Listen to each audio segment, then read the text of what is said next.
Okay. So today we're going to discuss the digital divide. I'll talk about it later in detail. And then how the digital divide relates to the concept of simultaneity, especially in relation to overseas Filipino workers across two categories. First would be the overseas Filipinos, or the first and second wave of migrants, and then the current wave of temporary migrants. So it's okay if you're not clear with the concepts yet. We'll discuss this in detail later. Okay, so let's start with the digital divide. Maybe some of you already have an idea of what the digital divide is. You can raise your hand or, oh yeah, Lynn.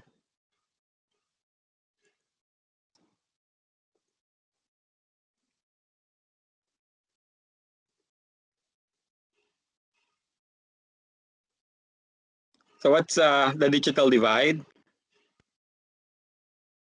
Okay, Taurus. Can you use your Yes. first names in your name? Oh, Rachel. I'm Rachel, Rachel. yes. Yes, hi, sir. So, the digital divide is mostly focused on the differences of how familiar people are with technology. So, it's not necessarily generational or dependent on age, but more so of personal familiarity. Okay, thank you, Rachel. Who else has a definition of the digital divide? Okay, so this is the digital divide, the gap between demographics and areas that have access to modern information and communication technology from those who don't.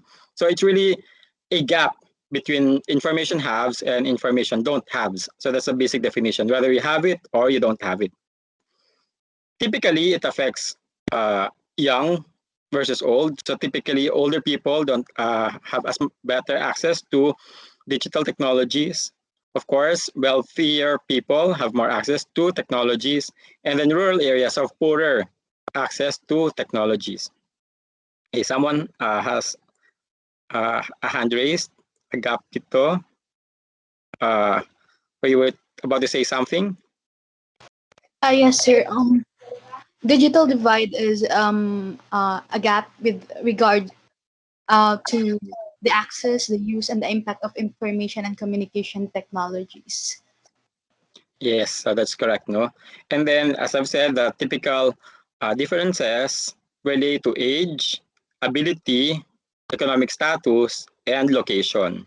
So in the middle part of the slide, but there are also digital divides between countries. So today we're going to locate the digital divide between people and between countries. So that's what we're going to do today. So look at this map. And this is an old map, but I think it's still illustrative of uh, the dark spots in the internet. So this is a map showing the IP address usage. This is in 2013, but what can you see from the map? IP addresses is internet protocol addresses, so the unique gadgets, that are operating in a particular area. So what can you observe in this map?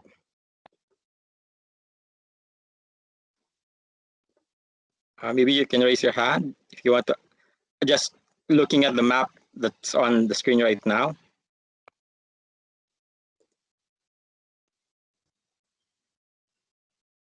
Uh, Raise your hand. You see, oh, there. Lynette. I think based on just glancing on this map, although I'm not really, I can't really see the legend, but we can already see on the continent of Africa, there are very little lights, there are very few lights on, so we already have an idea of the gap there. Yeah, so you can see that Africa is still what's called a dead spot, in terms of the location of gadgets. And then you have the hot spots like Eastern United States, and then Southwestern China, and Europe.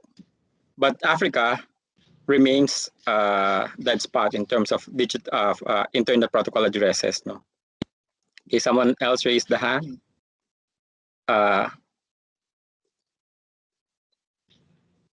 Agapito, you raise your hand. I'm sorry for calling you using your surname, but that's how I can recognize you. You raise your hand. Chino. Hi, sir. Hello, everyone. Hello. I also noticed that sometimes it's a matter of countries who are more developed, just like the US and Europe, but also you have countries that are hot spots, but are more developing, such as like India and the Philippines. So it's on one hand it's economic, pero on the other hand it's also based on population. Okay, well, later on we're going to discuss. So for instance, you can see India and the Philippines are quite lit compared to the other countries in Asia, and I'll explain later how that has come to be. Okay, let's go to the next map. Now this is the share of population using the internet in 2017. You can see that the lighter the color, the smaller the share of the population using the internet. So from the light yellow to the dark blue. And so look at this map. And again, what are your observations in this map? Lighter yellow is a smaller percentage of internet users. Darker blue would be the higher share of internet users.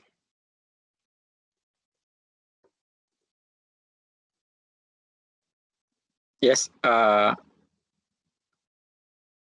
wants to answer?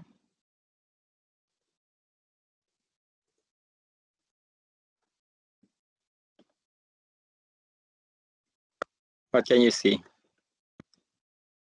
there?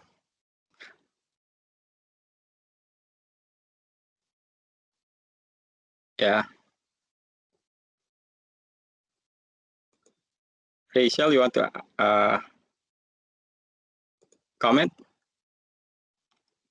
All right, sir. Although one of our classmates have already mentioned that it may relate to their economic development status.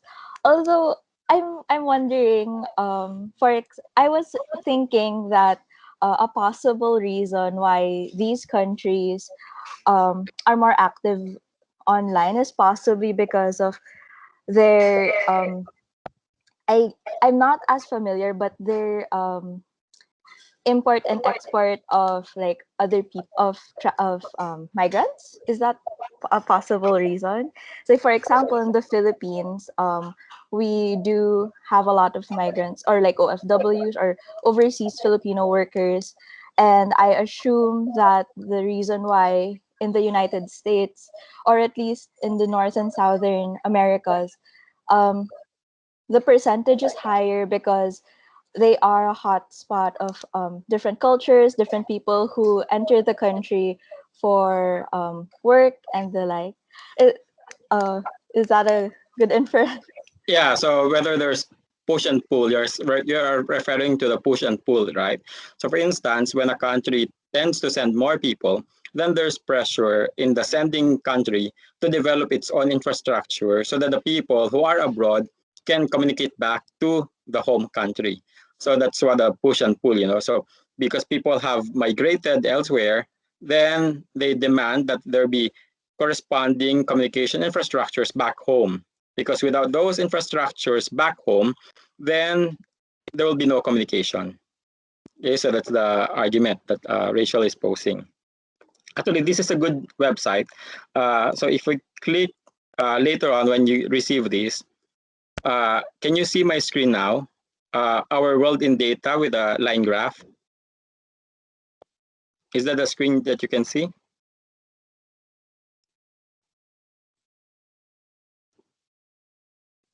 Can you see the line chart, or is it different what you're seeing? It is still the map, sir. Oh, it's still the map. Okay, I have to stop the share and then I have to reshare.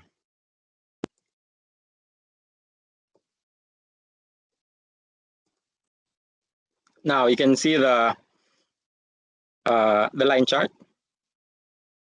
Okay, so this is an interesting map, an interesting website, our world in data, and then you can compare across countries. So this is the Philippine chart. from 1990 to 2016. So you can see that for a long time, it's quite flat, less than 10% of the country was using the internet up to 2010. And then suddenly there was a huge spike afterwards, from 2009 to 2010 to 25%. So almost a 15 or more than a 15% increase.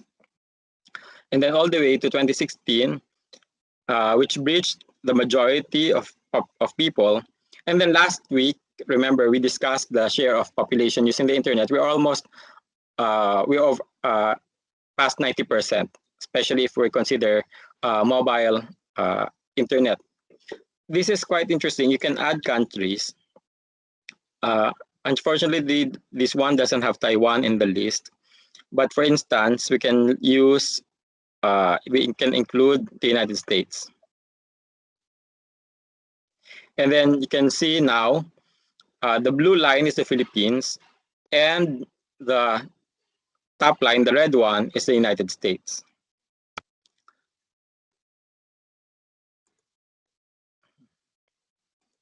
Okay, let me add it again. Okay, so there. The United States is red, and then Philippines is blue.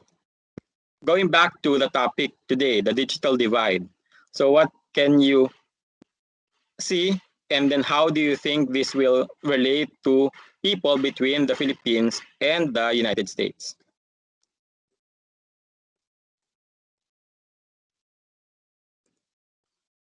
Maybe our students from Taiwan can comment on how this chart is looking like. What you can observe between the two line charts, line graphs.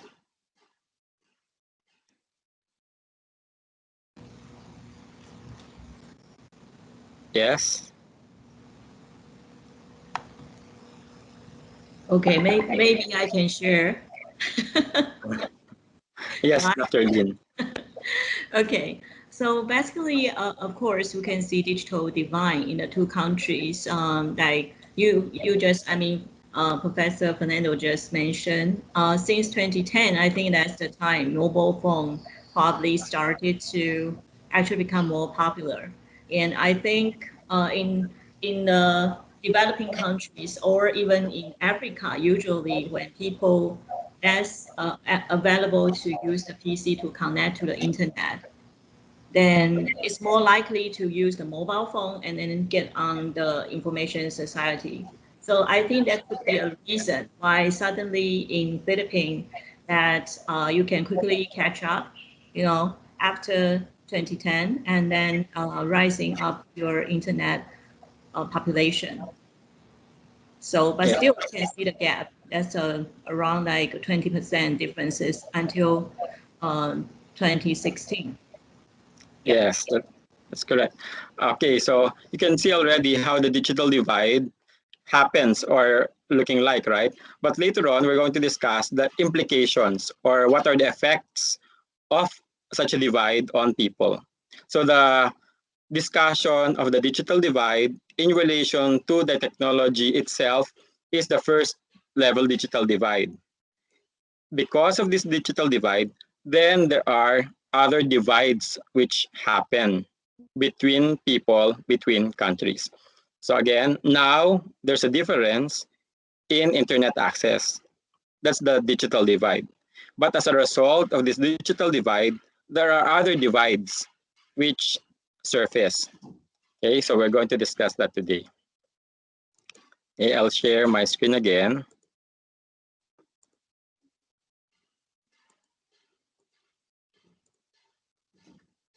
So on the one hand, you have the share of the population using the internet.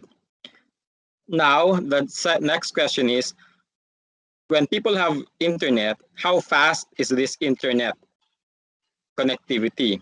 So you can see, again, the dark blue reflects faster connections, and then the lighter blue would be the slower connections. Okay, so I'll stop this again, and then I'll share you the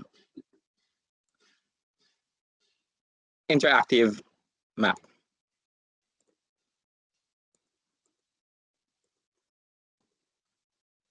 Okay, you can see, again, this is another very good resource. If you're doing research on the digital divide, you can get the data from this website. So this is Worldwide Broadband Speed League for 2020.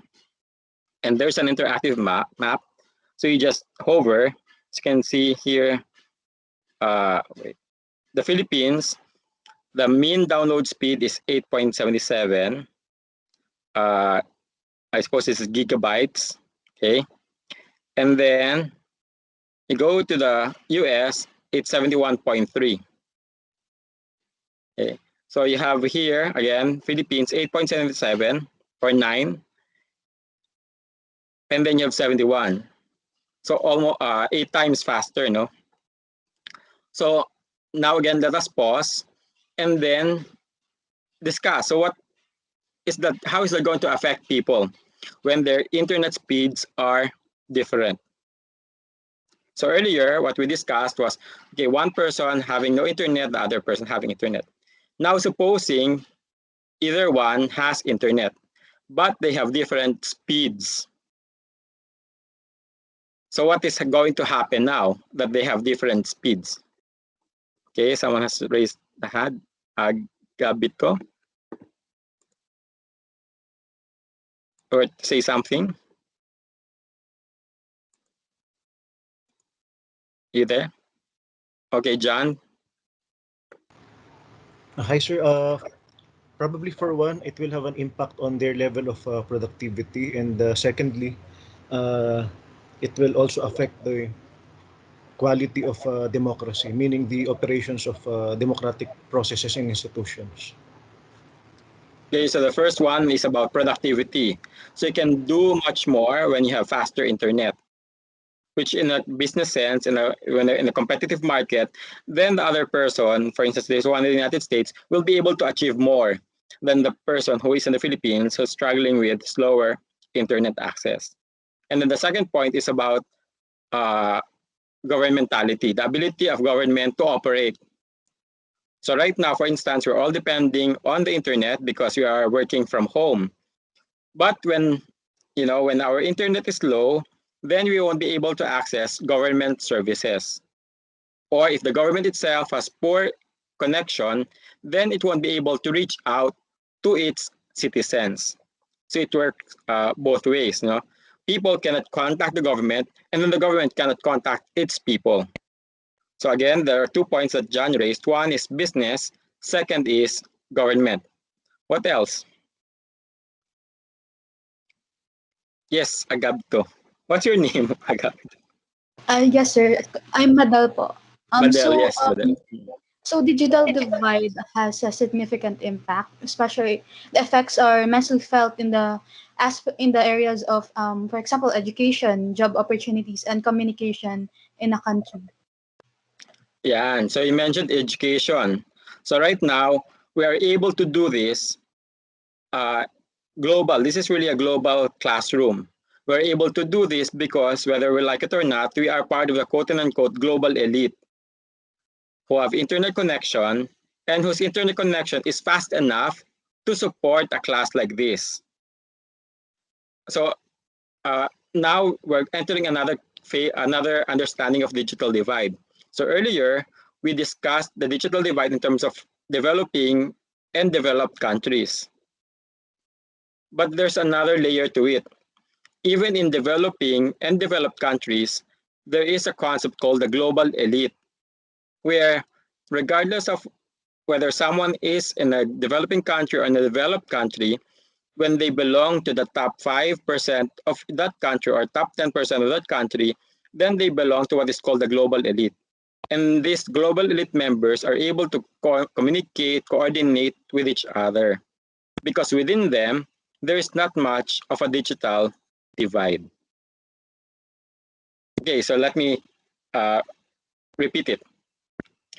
Digital divide, as we have shown in these maps, can happen between countries. So rich countries, poor countries. But within the poor countries, there are also elites which are just affluent as many of those people in the developed countries. So what's happening is that now the elite in the developing countries are able or is able to communicate with their peers elsewhere. What does this mean then? Now, the poorer countries in the developing countries, the poorer people in the developing countries really get out of touch. They get really left behind. Okay? Is everyone still there? Or you have I frozen? Yes, sir. It's fine, sir. Okay. So you can see now that there are many layers of this digital divide, and we will tease this today. Okay, so one is education. We're able to do this class right now because we have a functioning network, which, to some extent, is free of the digital divide. Okay, so that's Medal, what else did you say? So outside of education, what were the other two? You said also employment. Yes, sir. Job opportunities and communication and politics. Yeah, and so let's go to employment. So Rachel earlier mentioned India and the Philippines being bright spots in an otherwise dark Asian region, no? Or developing region in Asia, because the other countries in Asia are already far developed. But it's because of the business process outsourcing industry, the BPO, where Indian and Philippine businesses serve as outsourcing firms for many developed countries like US and Europe. So these BPOs actually inflate the internet connectivity in these countries. So for instance, when you look at the map earlier of India, you'll also notice that the left-hand corner is brighter than the right-hand corner of India. What is in the left-hand corner, on the left side of India, is Mumbai, which is their technological capital. And then the southern part is darker because it has now technological firms. So because of the global businesses, especially those operating in telecom intensive industries, such as the business process outsourcing. So these are the customer service calls, medical transcription among these businesses.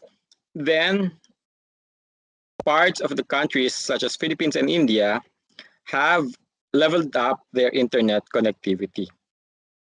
Okay. And then but they'll also mention about communication. We'll discuss that later. But there's another item that we have to highlight in terms of speed. What can people do with a faster internet speed compared to those who have slower internet speed? So we are talking about very serious topics. How about a lighter one, which is very important in a situation like we are in right now in the pandemic? So we've talked about business, education, government, industry. Yes, Lynette. In terms of download time, that would also affect entertainment. A lot of Yes. us are very dependent on Netflix and other streaming services, and I guess it helps us with our mental health. Yeah, we tend to forget of entertainment, but remember in communication. But entertainment is really huge right now, in terms of requiring the telecom infrastructure. Before, remember, we would go to the cinema for our movies, but now the movies go to us through over-the-top platform services like what we discussed last week. So the movies now come to us, and these movies require significant bandwidth. There was a debate, in Singapore some time ago, and they said that that essential industries need support, and then a lot of people said that the entertainment industry did not need support during the pandemic. And then everyone, of course, protested because because of the appreciation that entertainment really plays an important role in our health and wellness during the pandemic. Imagine if there are no artists, no authors, no producers, no singers. How do you think will we survive this pandemic? We need the entertainment industry for our rest and recreation and health and wellness. So that's excellent. And then, Chino, you were to say something? Hi, sir. I was also going to answer entertainment, but I would like to relate it to social media because, for example, the Miss Universe was just finished, and if the country has no internet connection, by the time they know who won in the pageant, that would mean the social media has already shown who won. So whenever we watch things in live stream, we live tweet at the same time. So if the result has already been spoiled for us, it would lessen our interaction time in social media. So I think it relates to that as well. Yeah, so actually that's already one of the issues of simultaneity, of having simultaneous experience. Okay, so as Chino just said, today, maybe it's not as big in Taiwan, the Miss Universe, but in the Philippines, Miss Universe is big. So this morning essentially was like a holiday for everyone here watching the Miss Universe broadcast. And before, there was a 1 hour delay in the telecast. But that was okay because people didn't have means to know what has happened elsewhere. So for instance, the maybe 15 years ago, 20 years ago, the show would be broadcast 1 hour delayed here in the Philippines. But we wouldn't know who had won because there was no social media, there was no immediate interconnectivity. But now, the broadcasting has to be done live because if it is not done live, if it is done with delay, people would no longer watch the remaining hour after the winner has been announced. Okay, so that's a good example of simultaneity. Okay. So I'll go back to my slide.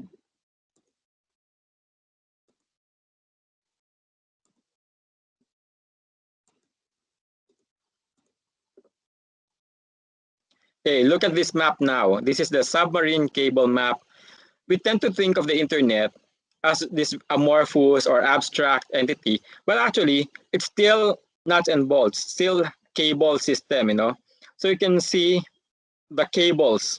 Last week we discussed connections, but now you look at the submarine cabling map.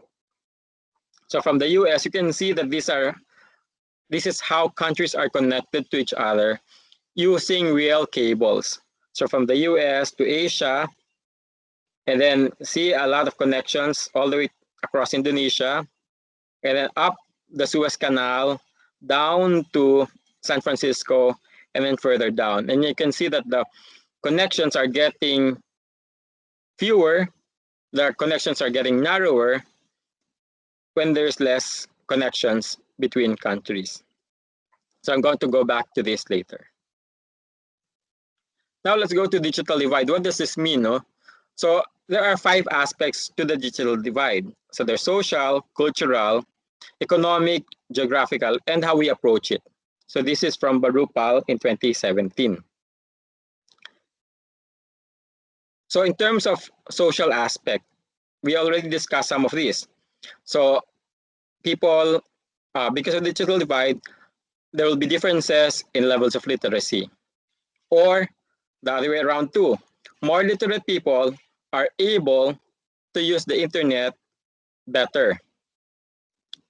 Again, so it requires literacy. And then in terms of disability, then the people who are more able then are able to maximize the use of the internet. I may ask, who among you is colorblind? Is anyone colorblind? Okay, see, I've noticed that we are not so conscious about color blindness in Asia But if you look at the BBC, for instance, they have a website which they have a version of their website which is for colorblind people, because then the contrast between the uh, letters and the background would be more stark. I have to share this one. Wait, let me. How do I full screen?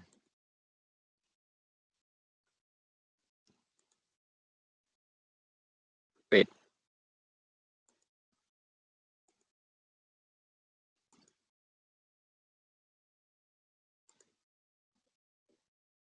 Oh.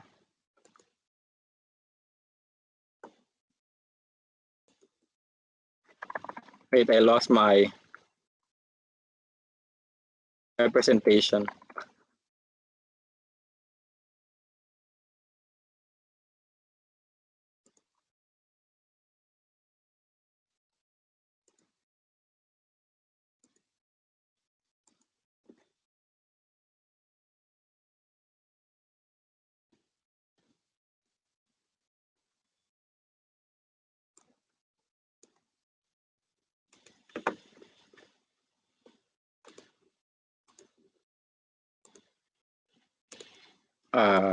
So to reshare my screen.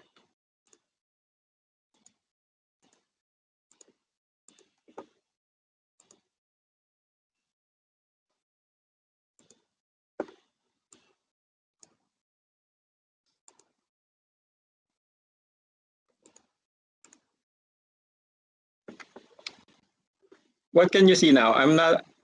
Can you see the full screen or what? Is it better or Just is it the the same? slide. Huh? Just the slide, sir. Yung slide. Is that better or not? Not It's as the same. full screen. Yeah. Oh, because someone commented that I I need think to. I think just now the at the beginning the one is better than now. This one? Can you go back to like exit from the presenter mode?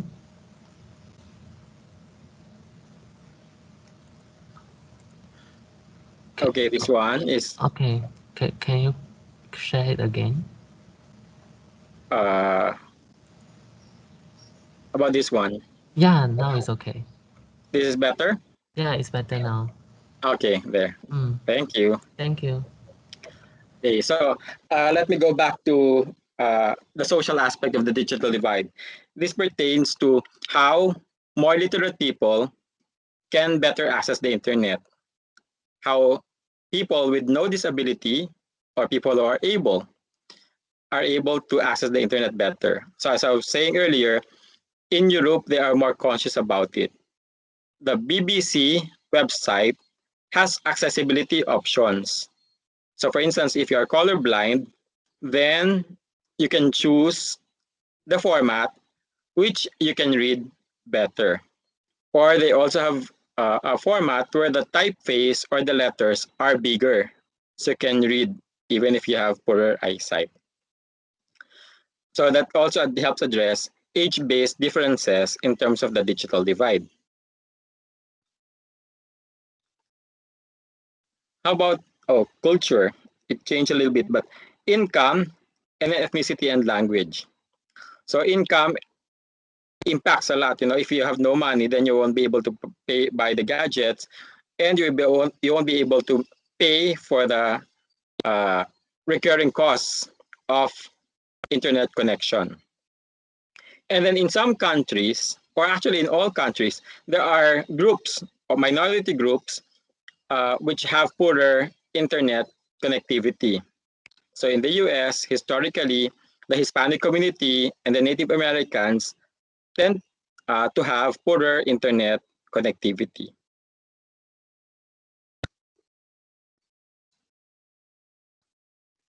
Sometimes, though, it's not the typical social demographic characteristics. There's also something like psychosocial or psychographic variables. People can simply not have the motivation to connect to the internet, or they are afraid of technology itself. So it's by choice that they do not connect to the internet. And then we already discussed this geographical developing versus developed countries. And then the second one, which is important, is urban and rural areas. Maybe in the Philippines, it's 50-50. 50% of Filipinos live in urban areas and 50% or a little more live in rural areas. So understandably, those in rural areas have poorer internet connection. How about in Taiwan? Maybe I can ask Ari or Mingming or Esther. Are you there? Yes.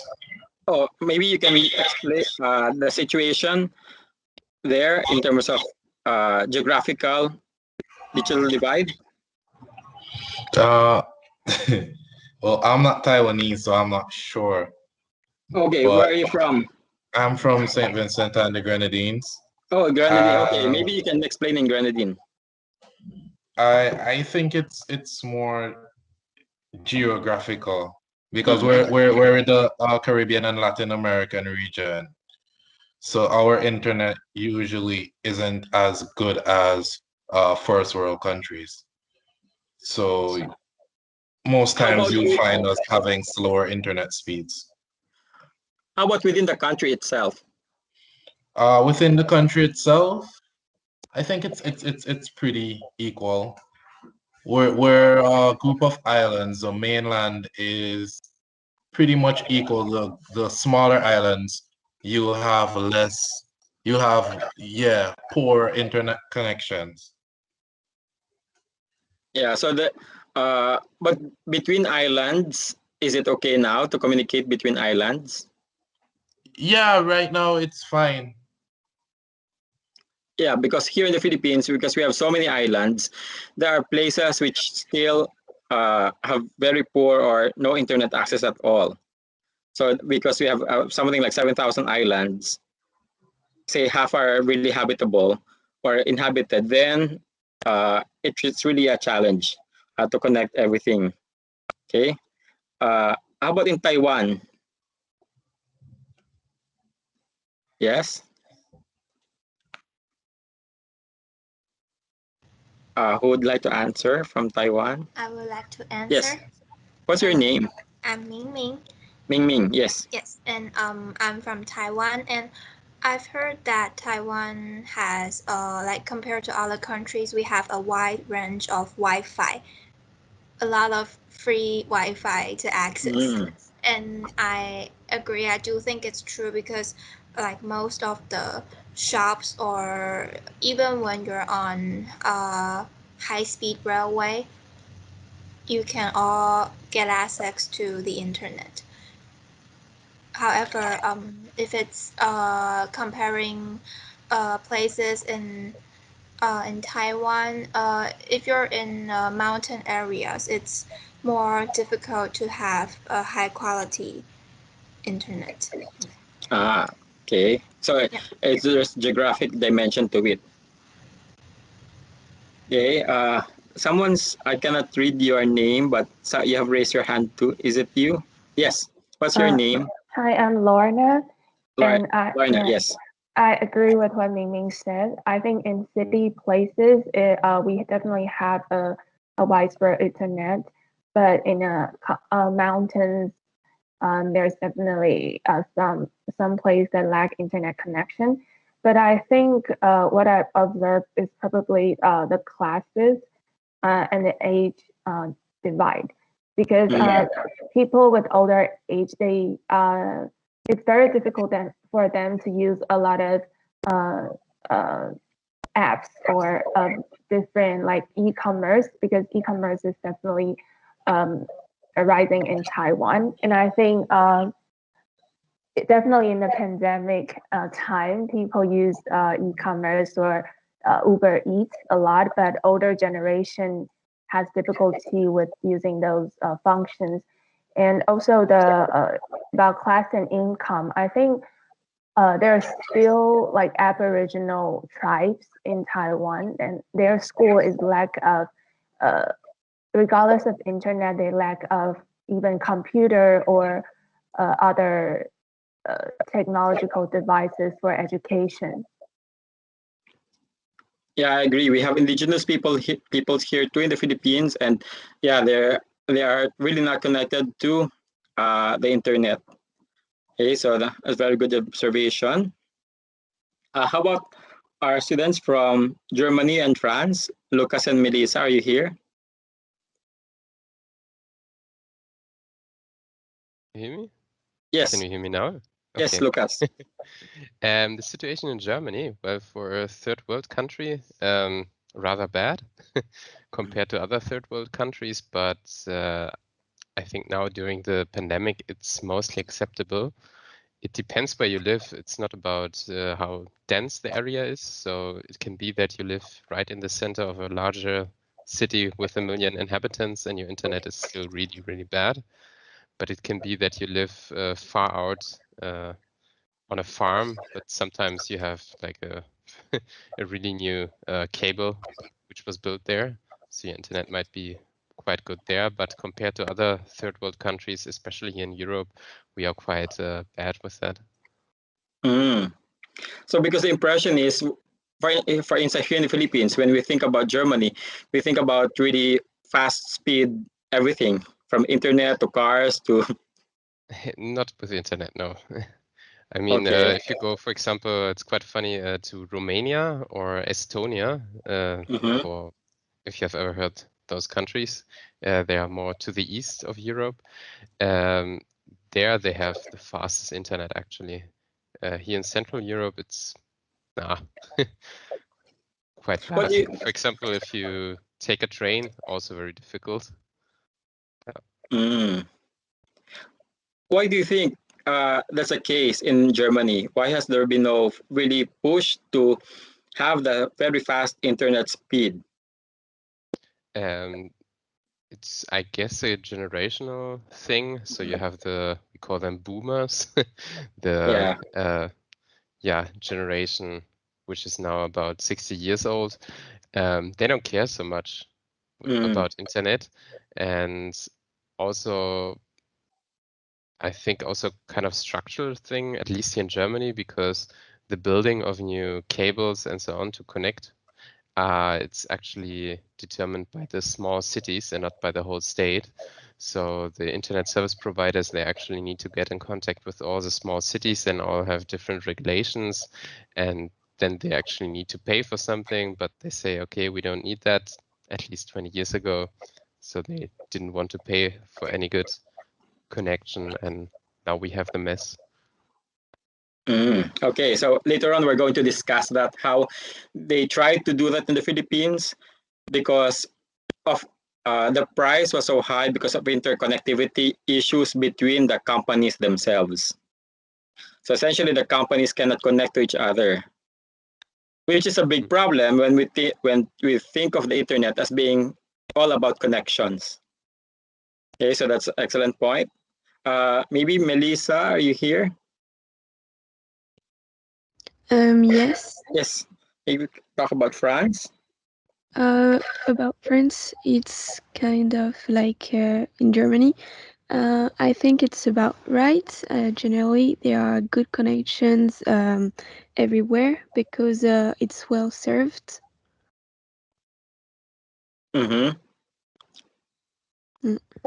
So you can see also that maybe France and Germany have achieved a higher level of industrialization, where the internet has not been seen as a trigger for economic growth, because Lucas mentioned about Estonia.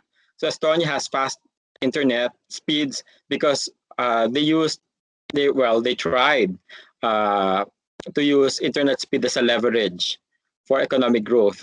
That we have fast internet here, so maybe businesses will be more interested in locating here. So they use their internet infrastructure as a magnet for businesses to move to Estonia. Yes, who else have raised their hand? Madel, you have... Hi, I'm Esther. Oh, yes, Esther. Yeah, I'm from Malaysia, and I would like to Yes. share about the situation in Malaysia. I think that because Malaysia is also a developing country and the Wi-Fi, the internet speed there is not very well served. Not compared to Taiwan, it's not everyone can access to Wi-Fi so easily. Yeah. So when I first came to Taiwan, I was amazed about how fast the internet can use, and everyone can have the unlimited mobile data. So Yes. it's kind of different from Malaysia. How about in Malaysia? Because we have the technological corridor, right? It was part of the government initiative to develop this IT corridor. What has happened to it? I'm not very sure about that. Oh, okay. Because I'm sorry. Malaysia also tried to use the internet as a magnet for investors, for businesses to invest in Malaysia. Then they have this information technology corridor, but it didn't, as you can see, it didn't really flourish. So this was a case of they built it, but people didn't come. Oh. Okay, so that's a very good principle in this discussion of the digital divide. You mentioned earlier, or some of you mentioned earlier, how there's a push from some governments to put, like in Taiwan, very good internet connectivity in public places. So that's an incentive for people to use the internet.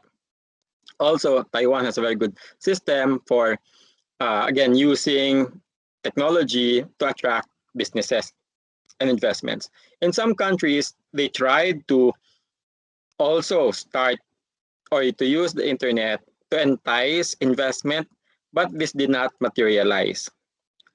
But later on, we're going to discuss that technology does not exist in a vacuum. The technology really operates with people.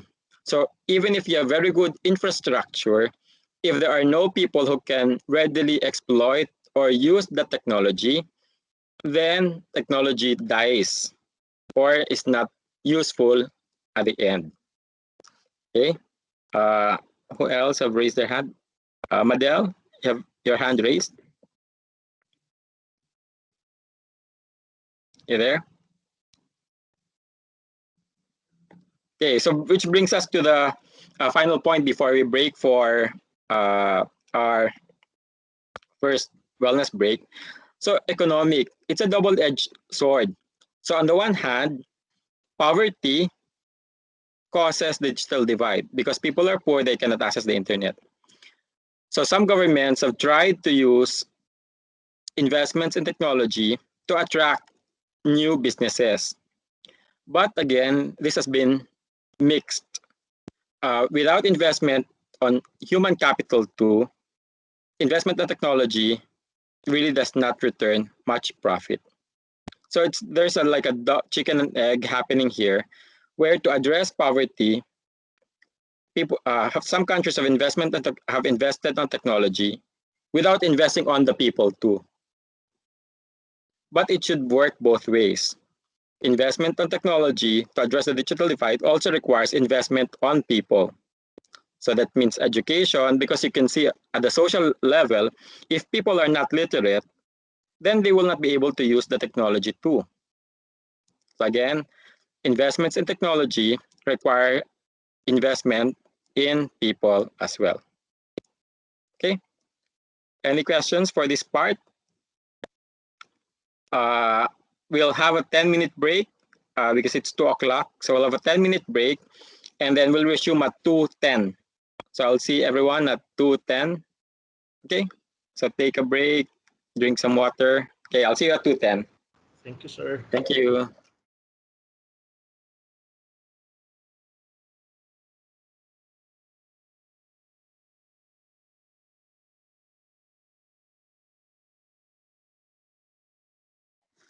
So we're done with the concept of digital divide. Now let's go to the implications, some of which we have already discussed earlier. So I got this very nice image, and it really summarizes how digital divide may relate to various digital issues.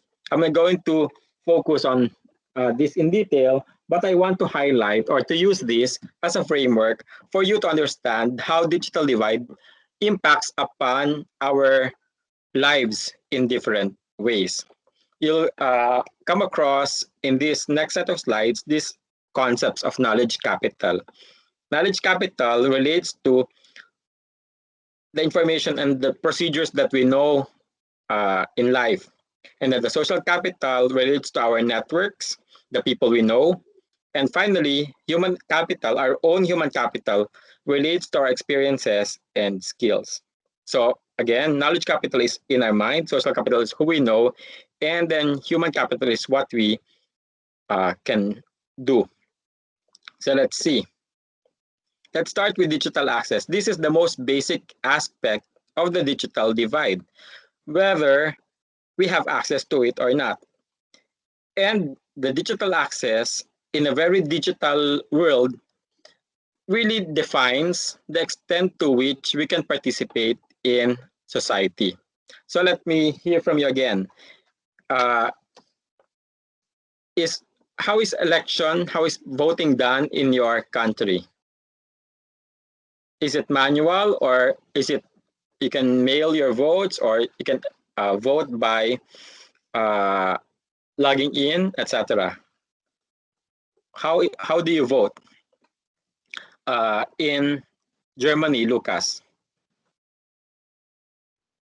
In Germany, we vote only manually. Oh, so still manual. Yeah, because you haven't had election. Yeah, you haven't had elections yet during the pandemic.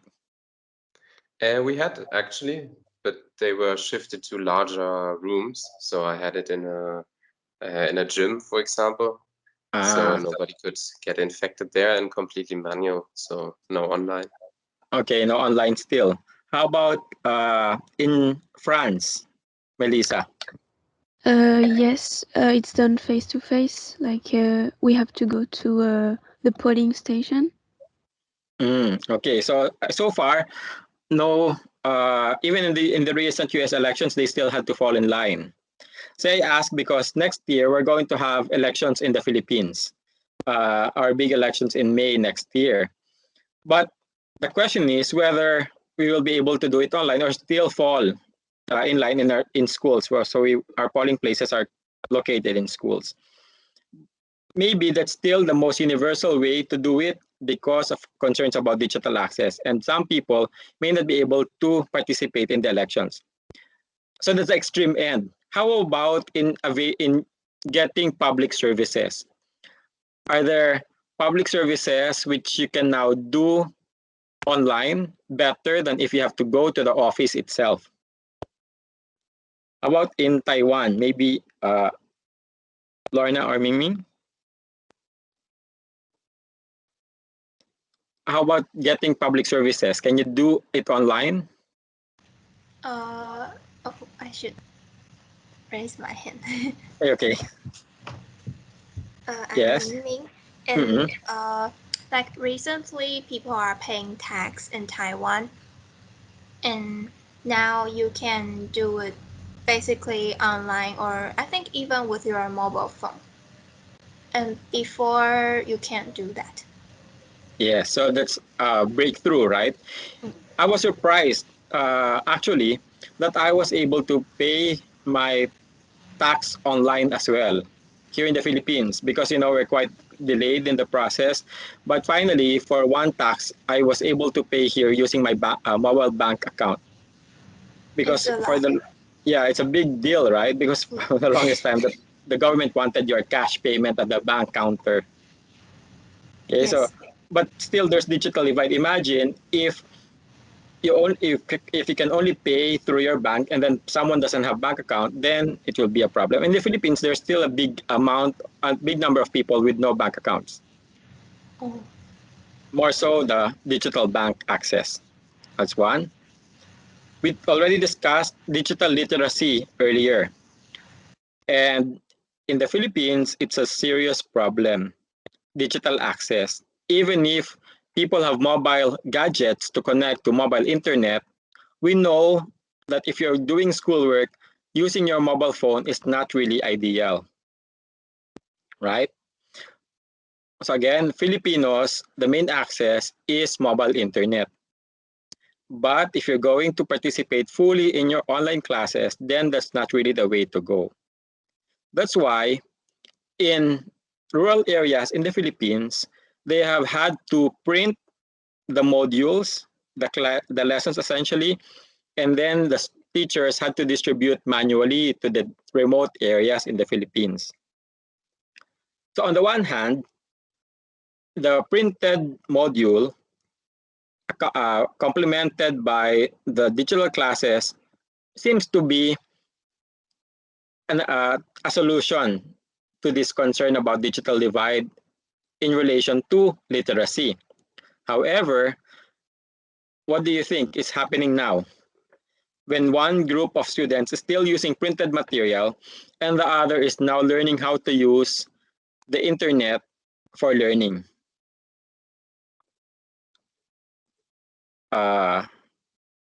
Oh, Dr. Lin, you were about to say something?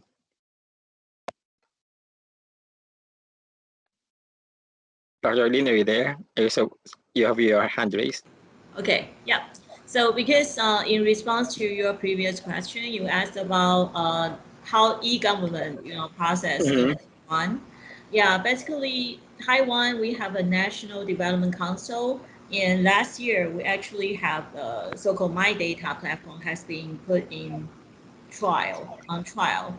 So we will have a lot of government services. Actually, if we would like to contribute personal data, meaning we get some authorization to the government public services, then we can use. And also we have a very strong open government culture, open data culture.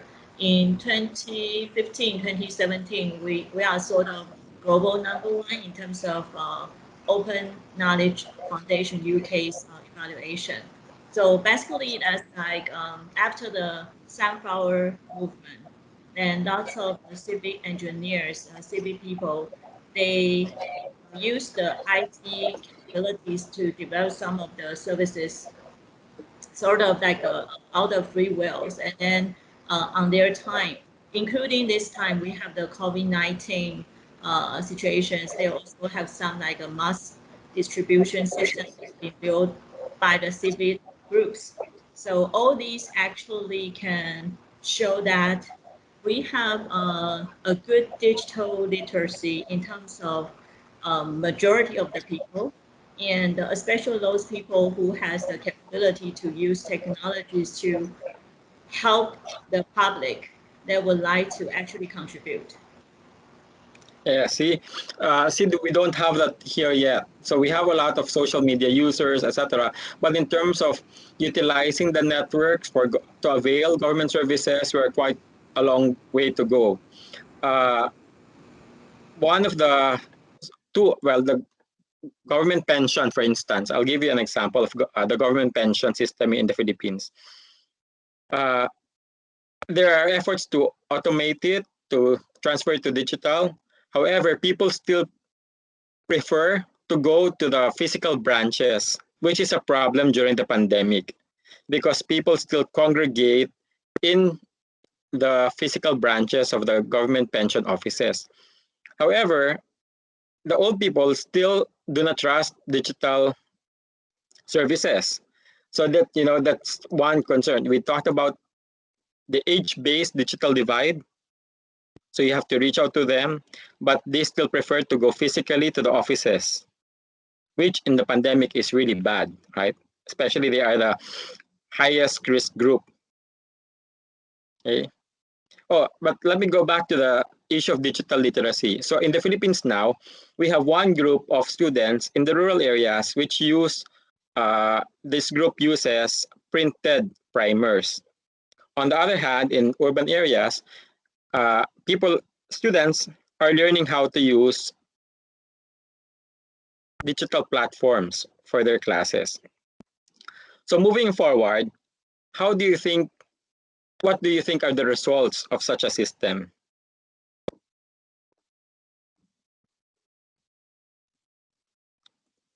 So maybe some of the students in the Philippines can extrapolate, or Lorna, or Lynette. I think what we're seeing from the experience of elementary students, so you have one bunch of students who are more engaged, I think, with the learning process because they're doing it using videos and video calls. And then, of course, they're also learning these skills, going online, searching, stuff like that. So they're becoming more and more digitally literate, as opposed to a lot of students who are still very dependent on the modules, the printed modules. So they don't get to benefit from interaction with teachers. And in addition, they don't get to develop these digital skills. Yeah, so there's actually a widening divide. That education, in this case, contributes to a widening of the digital divide. Chino, you were to add something? Yes, I can relate to that experience because my mom is an elementary school teacher, and just yesterday I was printing the modules. But anyway, in the experience of some of the schools, what they did is that if if if the whole school, for example, had more students who would prefer the printed modules because of lack of access, what they would do is that they would implement a system wherein all of the students would now resort to the printed module instead of having a set of students using technology to learn. They would implement the printed module system to everyone, which means that those who have access would now all instead of providing access to those who don't have, what they will do is that those with access would have to access the printed module as well. So it's like um, pulling down those who already have access, if that makes sense. Yeah. So those who can potentially leapfrog, it's called leapfrogging, right? Leapfrog into digital literacy, into full-blown digital literacy, now cannot do so because of the inclusivity or equity principle. So essentially, that whole batch then gets slower in terms of using digital tools. But then again, you don't want people to get left behind. So it's a balance. And this, you can see that the digital divide really has serious consequences or impacts on various things. Okay, let me go to the next one. Digital etiquette. Now, students who are using digital platforms for their classes get to learn how to behave properly online. Those students who are still using paper and pen do not get to develop these very much needed skills for advanced learning in new society, right? So these are the more informal sets of rules that people develop because they are immersed in the technology.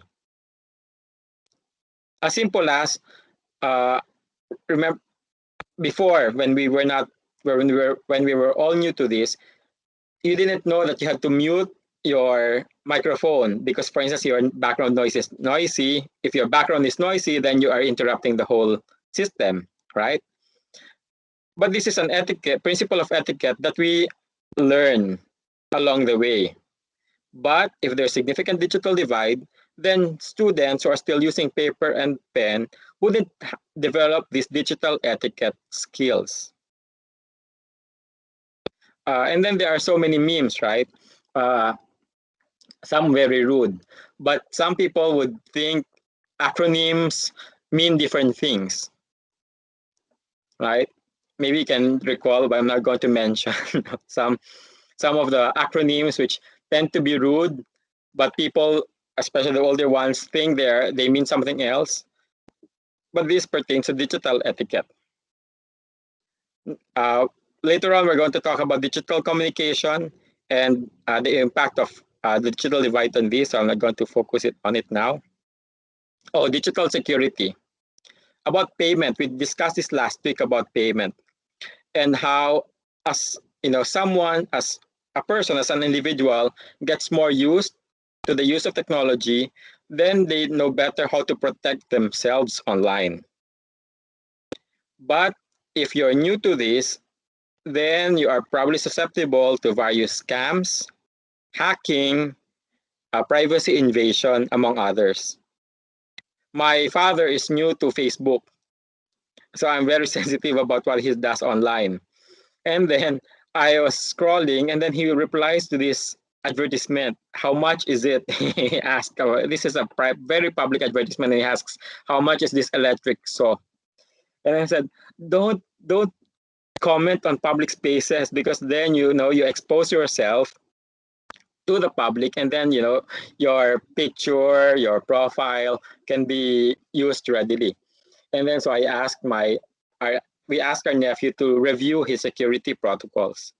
But imagine, a network is only as strong as the weakest link. So if you have, for instance, my privacy settings are quite strict. But if my father's is very public, and then we often tag each other, then I would appear in some of his posts if I'm not able to review them more strictly. So you can see that the security is really a shared endeavor. And if there's a divide between us in terms of our appreciation of digital security, then it's a big concern. Oh, we discussed this last week too, about getting comfortable in paying. I think Ming, right?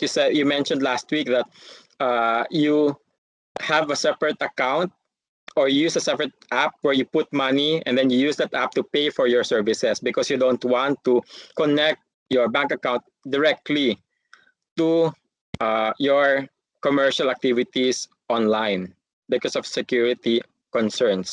You're afraid that, for instance, here in the Philippines, people always have this announcement that, oh, someone withdrew money from them, or someone got to hack their system, etc. So that's digital commerce. So I'm just going through this fast. Digital law. So countries have various laws, and then we have to familiarize ourselves with these laws. But if you are not familiar with the law, and then you are not familiar with the use of gadgets, then we may be breaking laws without our knowledge. And then the courts will say that innocence of the law does not excuse anyone. So it's double-edged, right? So on the one hand, let me repeat, we have laws about our digital activities. But if people are not familiar with these laws and are also new to the digital environment, then it is easy to break these laws. Let me give you, this is quite controversial right now. I do not know whether it's a good topic for us, but let me discuss anyway. Last night, in our one of the top primetime news shows, there was this guy who calls himself an erotic performer. So he performs various erotic stuff online for pay. So he says that he's doing it out of his own volition, out of his own initiative. It's part of his free will. He says it's his freedom to express himself that way. However, there are laws about it, the production and distribution of such erotic content over the internet. And then he speaks like he's above the law. And then he said, I'm so afraid for the guy, because if someone sues him, then he may be found guilty. But this again connects to that awareness about the digital law. And then there are many other provisions of law provisions relating to internet use that we have to be mindful. And then we have rights and responsibilities on how to use the internet, on how not to hack people, etc. Oh, I want to hone in on this instead, digital health and wellness. How do you, in Taiwan, how do you get to be vaccinated? How does one get vaccinated in Taiwan? Maybe Lorna and Ming can. How do you get listed to be vaccinated for COVID, against COVID?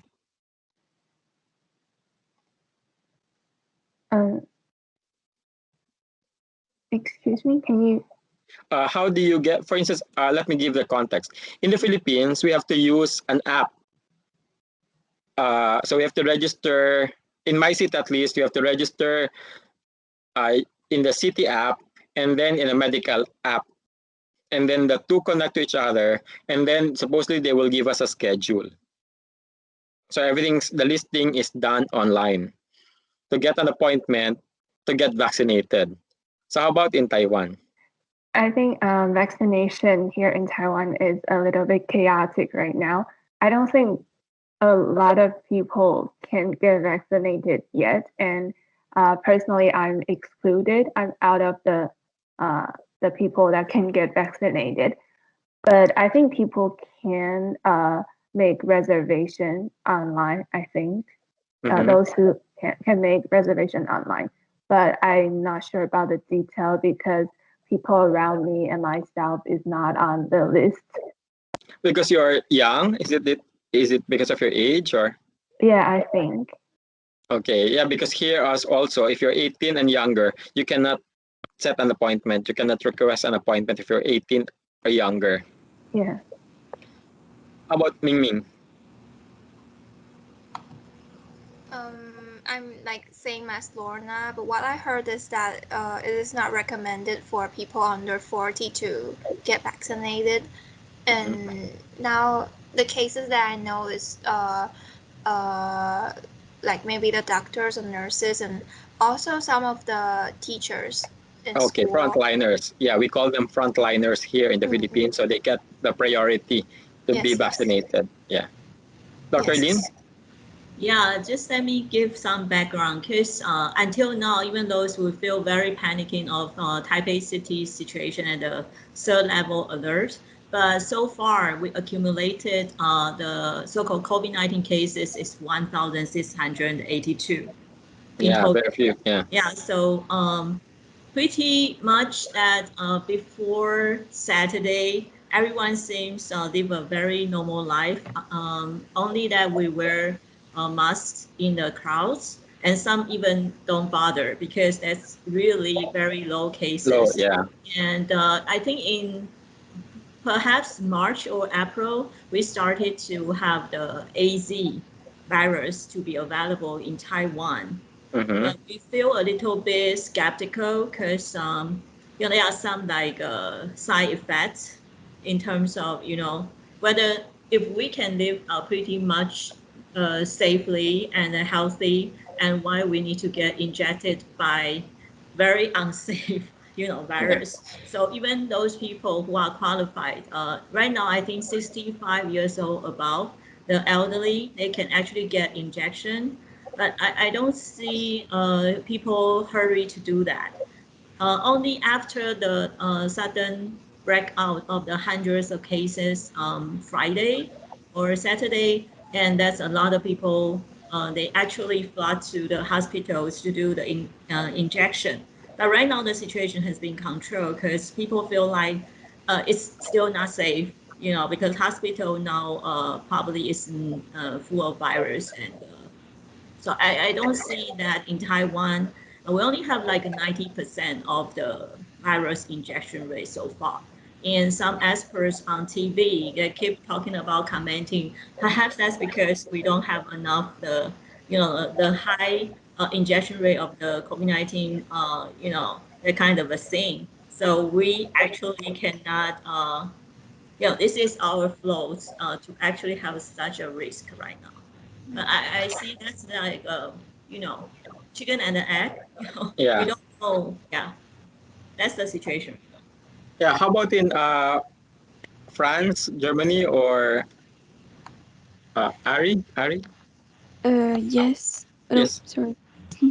For France, it's about like we do it also on online. Mm-hmm. Like we have a kind of survey to fill, Mm-hmm. and also we take appointments on government platform.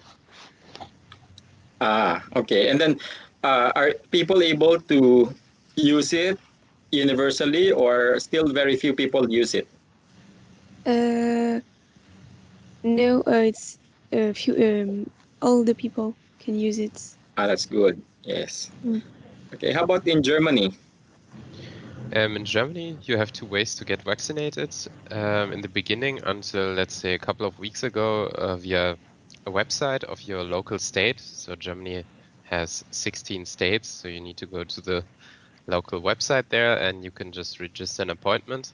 But since a few weeks, also all the general practitioners and also other doctors who have their own, own house, own service, you can also get vaccination there. And we also have like a kind of prioritization system. So frontline workers get the vaccination first and then everybody else. But I think now it's open from 16 and older, but still the people with the prioritization get their shot first. Mm-hmm. Okay. How about Ari? How about in your place?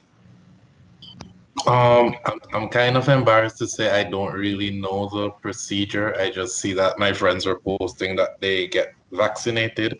I know that Okay. people go to the hospitals and they go to the smaller clinics and get vaccinated, but I don't know like the rules or how they're registered or anything because I'm currently living in Taiwan. Okay. But Yeah. here in the Philippines, as I said earlier, we have to get, well, in my city anyway, we have to use two apps essentially, one for the city and then one for the medical app, and then you have to request an appointment. But similar to Germany, for instance, there's a priority system where older people, the senior citizens, must get vaccinated first. However, then there's a divide. Who registers the senior citizen? Ideally, it's the younger family members.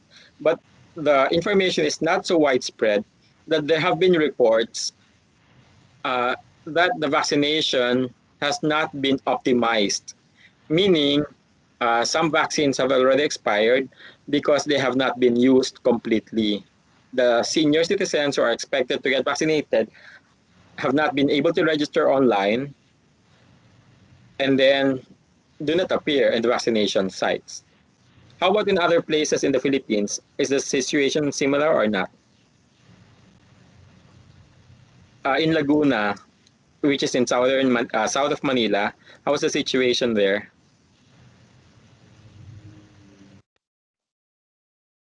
Lynette or Chino, maybe you can. Yes, Lynette. Um, in Laguna, there's already they've already started rolling out the vaccines. Like I started a couple of weeks ago. But I think I'm not on the priority list yet. They started vaccinating senior citizens, health workers, healthcare professionals, and uh, people under 60 with comorbidities. But do you have to register online or in an app? Uh, there are actually two options because I was trying to convince my parents to get vaccinated. uh, there's an app, but they preferred to use the physical. They had a paper registration form that they got from the local government, which is I think counterproductive. But yeah, they have those two options: pen and paper, and then they have the app. Yeah, so here actually the same. You have paper and pen, and then you have the app, and then people. It's the same people who are actually accomplishing uh, the same form twice, and then you have this whole group of people who are not accomplishing either paper or app. So it's a serious concern. Okay. So who else is someone? Okay, so let me go proceed. So you can see here, this is quite new data, the one on the right, percentage of people with access to the internet based on economic vulnerability. And you can see that across the world, the first set of bars, those who have low internet access, 74%, actually are among the most vulnerable. And then so on and so forth. No, so you can see that those high, 24, 21%, very few in developing countries are safe from being economically vulnerable. So again, there's a strong correlation between your internet access and relative economic safety. Conversely, those who are economically vulnerable also have poor internet access. And then this connects to the pandemic, where people who are probably at the have the highest risk of getting COVID because they have to work outside, they have to report for work all the time, they are not afforded work from home. They're also the ones who are economically vulnerable. Okay. So let me pause there, the discussion about the digital divide. So maybe later on, we'll discuss this. What is your experience of the digital divide? And how do you think the digital divide impacts upon the way we live relative to each other? The second question is very important. How do you think the digital divide impacts upon the way we live relative to each other? So to answer this, for today's lecture, I'm going to talk about simultaneity. So right now, we are an example of simultaneity. We live lives that incorporate daily activities, routines, and institutions located both in a destination country and transnationally. In this sense, we are migrants incorporated in a new land and transnational connections to our homeland, to a dispersed networks of families, compatriots, or persons who share a religious or ethnic identity can occur at the same time and reinforce one another. So I'll simplify this. What is simultaneity? We are in different places. If you are a migrant, then there's home and host. For instance, Ari right now is in Taiwan, which is his host country. So he's far away from his home country. Okay. So now, essentially, Ari is an example of simultaneity because he is in a new land and then far away from his home. So maybe Ari, before I start with the discussion, how has life been now that you are away from your country? It's really different. There's a lot of things that I've had to get used to that I can't wait to forget when I go back home. Okay. Like just different things like social interaction, the food,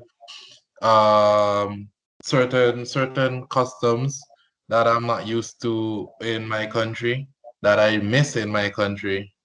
But there are also benefits like convenience, like the faster internet, the options available for food, for socializing.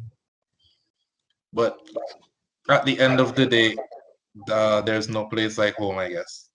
What's the time difference? It's a 12-hour time difference. So now, what time do you talk to your family then? Usually at nights. So their morning and then your evening. Yeah. Okay. So that's an example of simultaneity. So you're trying to incorporate each other, even if into each other's lives, even if you are far apart from each other. Now, how this works, we really don't know much about yet. This is now an increasingly common experience because of globalization, but this is still not purely theorized and explored, as Levitt and Schiller say here. And then beyond the time zone, there are also issues of digital divide. So for instance, well, thankfully for Ari, he can communicate with your family, right? Because they have sufficiently reliable internet connection. Yeah. Okay, so that's good. So there's no divide. Yes, there's no divide in that sense.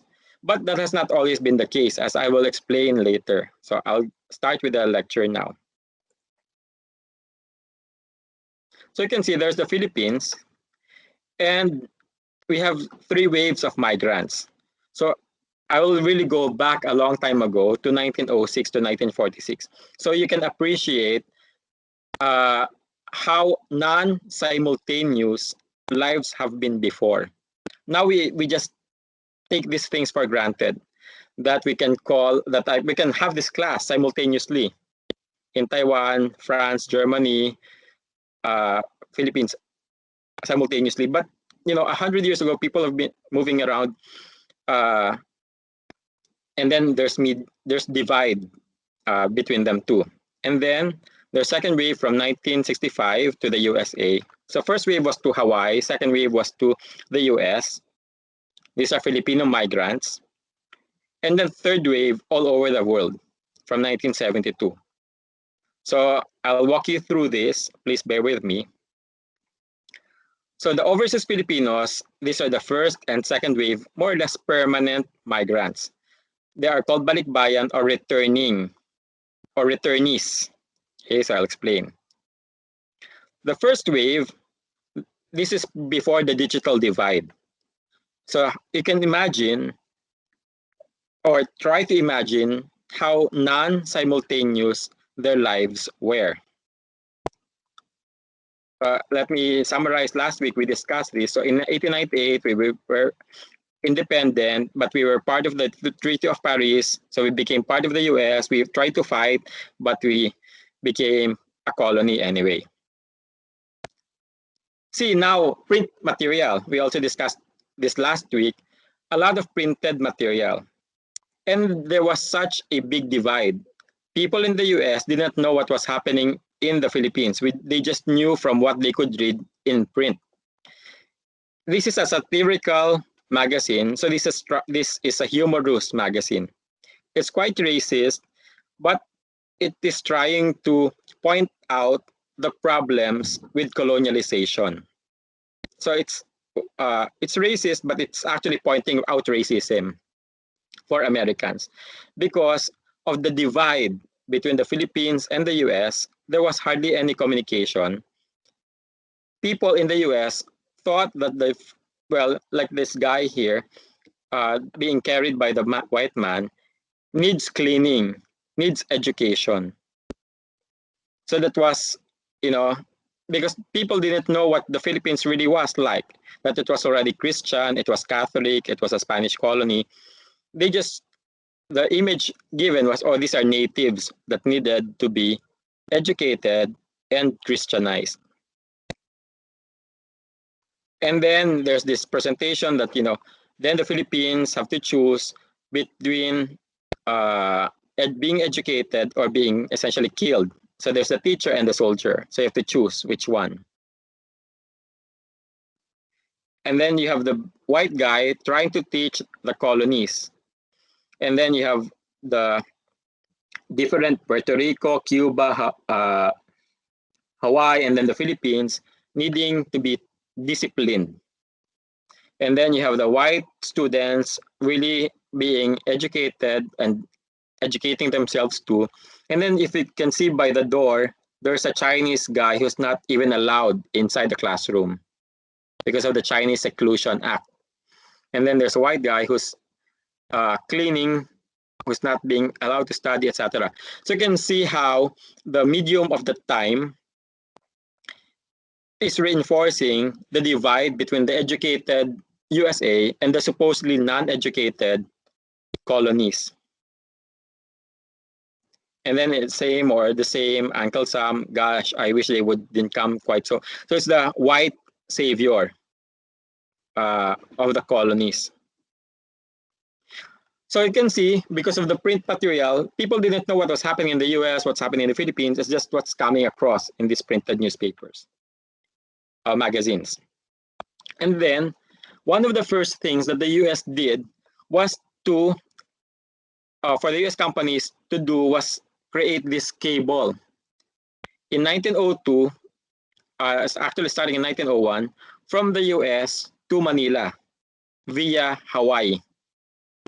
So they placed this cable. You can see the ship that they use, the cable wire, and an example of the prototype of the cable that they installed from the United States to the Philippines.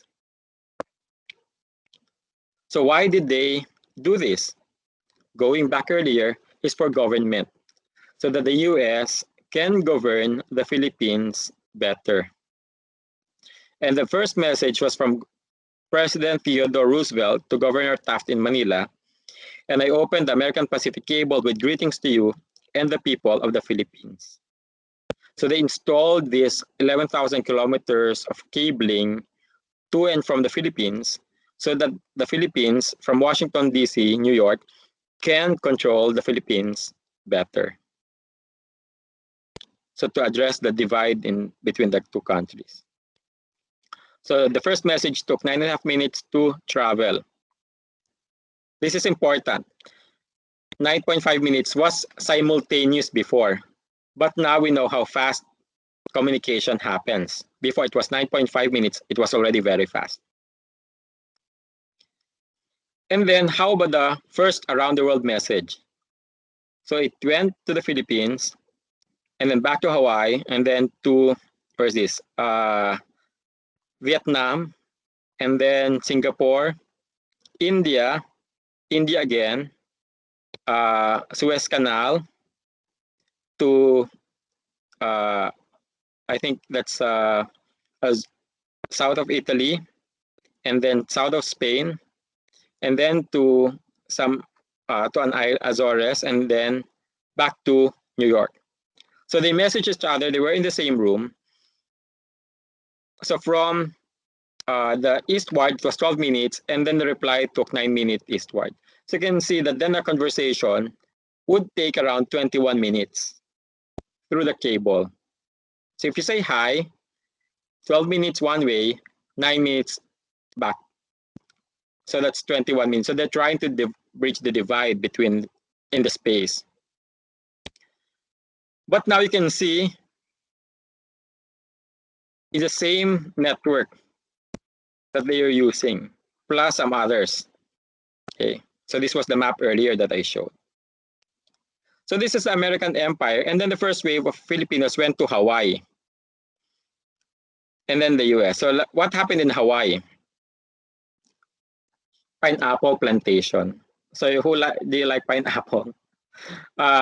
Then the first farmers, well, among the first farmers, or majority farmers in Hawaii were Japanese and then Filipinos.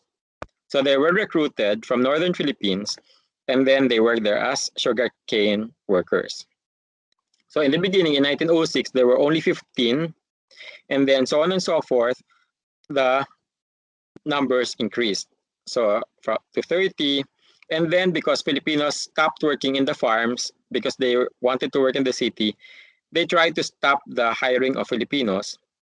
And then because of the Japanese strike and the Chinese Exclusion Act, then they hired more Filipinos.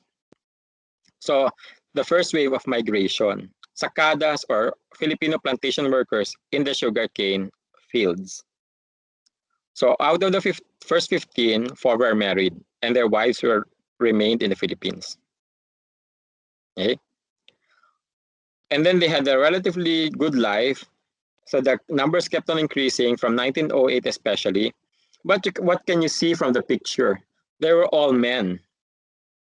So the wives were, and then the girlfriends were left behind in the Philippines.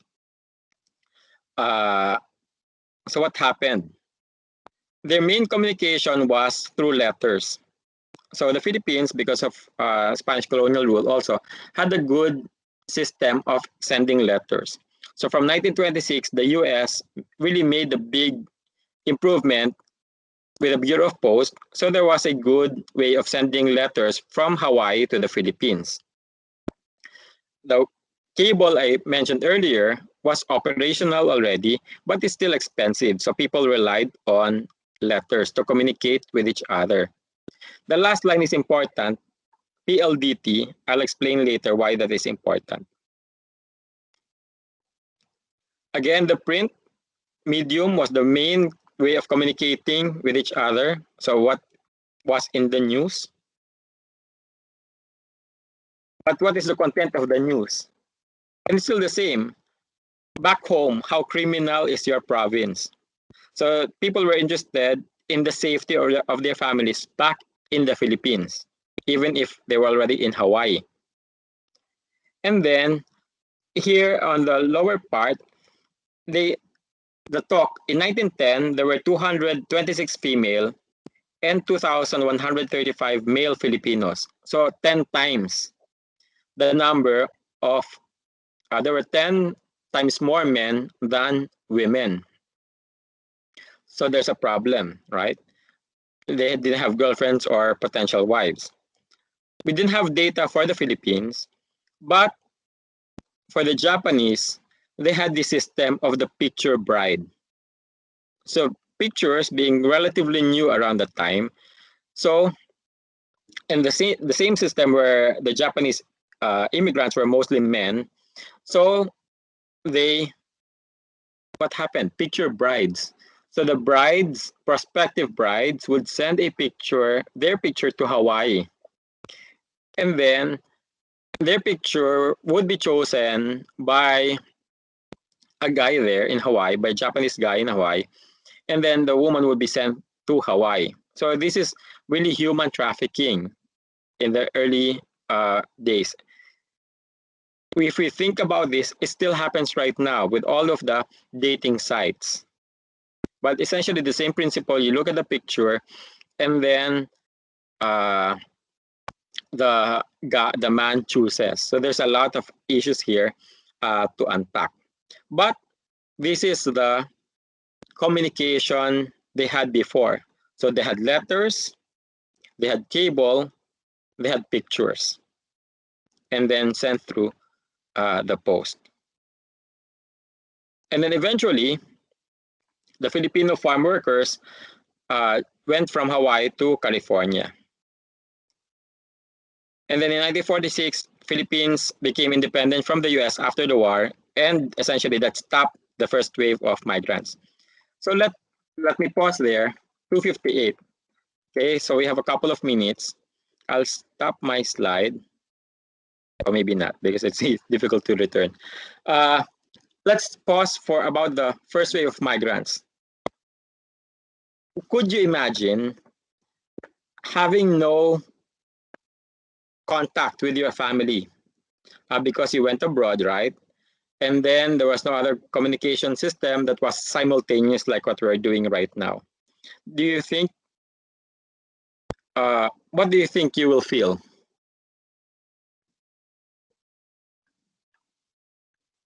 Being completely separate out of your family because there's no communication facilities to connect you outside of letters and occasional cable. How would you feel? Maybe Mingming? It's terrible. You can imagine it right now. Yeah. Like now Yeah. we're so easily connected with others.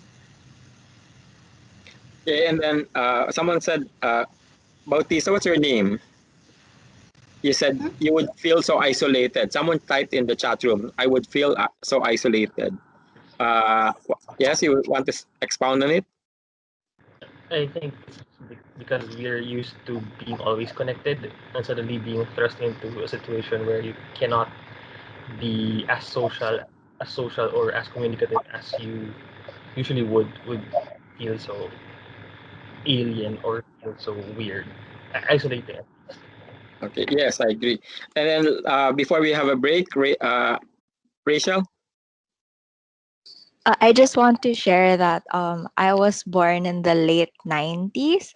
So that means I grew up with being connected to friends and family who were overseas or were not or were physically distant or geographically apart from me. So just the thought of this is really really difficult because especially if there are other classmates who are the same as my age, we cannot imagine a world where we cannot connect or reach out to people anymore. Yeah, I agree. And then someone has the hand raised. Yes, please share your ideas. Yes. I'm Esther, and I think that I will be very insecure because I cannot know what happened to my family if there's any accident or anything else come out. So I think I'll be very worried about them if I cannot connect them immediately. Yeah, so you can imagine how brave people then were, right? In order to uproot themselves, go to another place that's completely alien, to leave their family, and then really not hear from their family for a long time. So you can imagine how brave people then were to brave the unknown, right? Okay, so we'll pause there. It's 3 o'clock. We'll resume at 3:10. Okay, so again, wellness break 10 minutes. So and then we'll resume our talk about digital divides and the migrant workers. See you.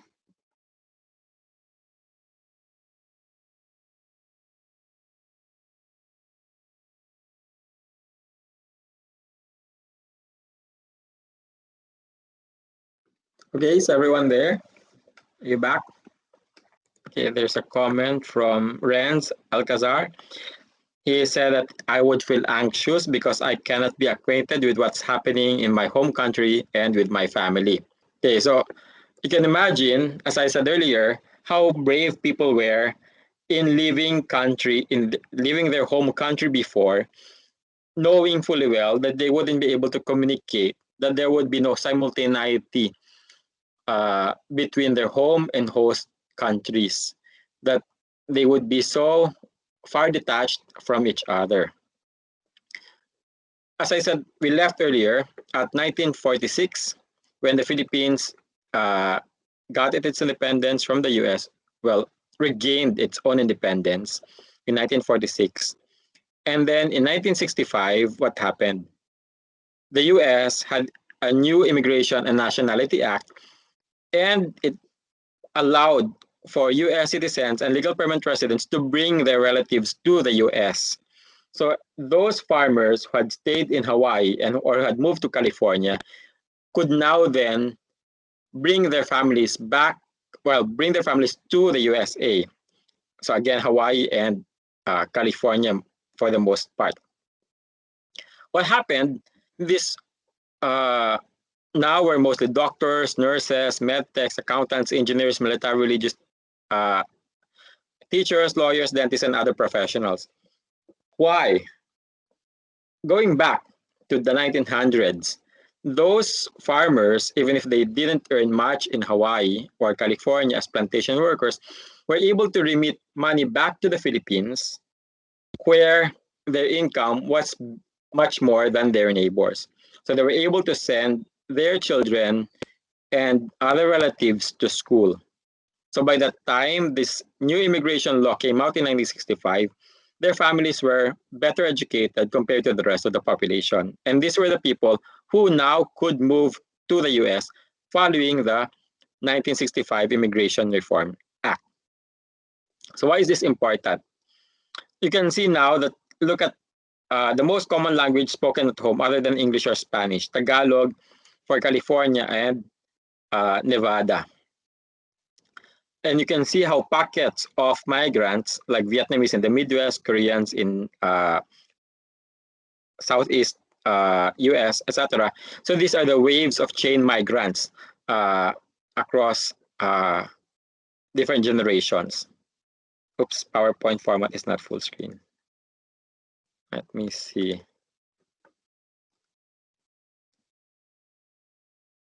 Stop again.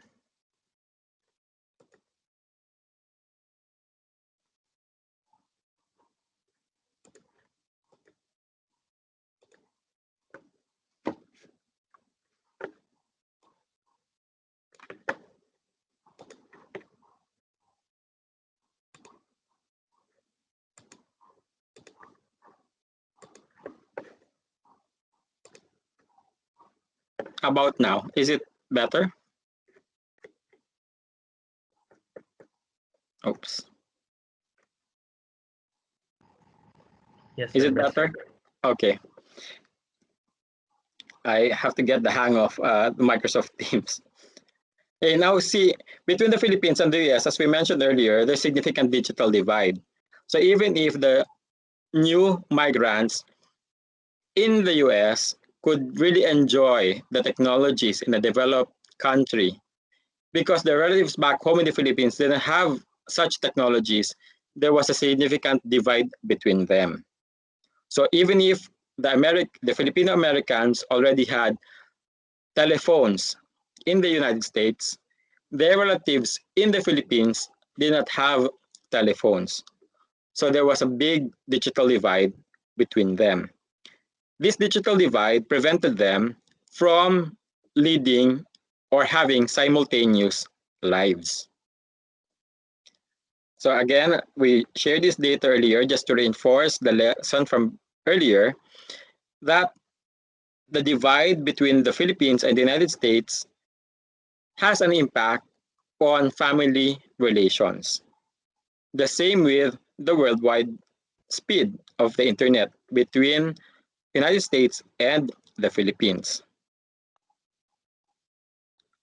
So now, we did this earlier, was to reflect upon the digital divide and how did this relate to the simultaneity between their home and host country. So you already shared earlier how in the olden days, when people still relied on letters, that you would feel so isolated because you wouldn't hear about your family for a month or so.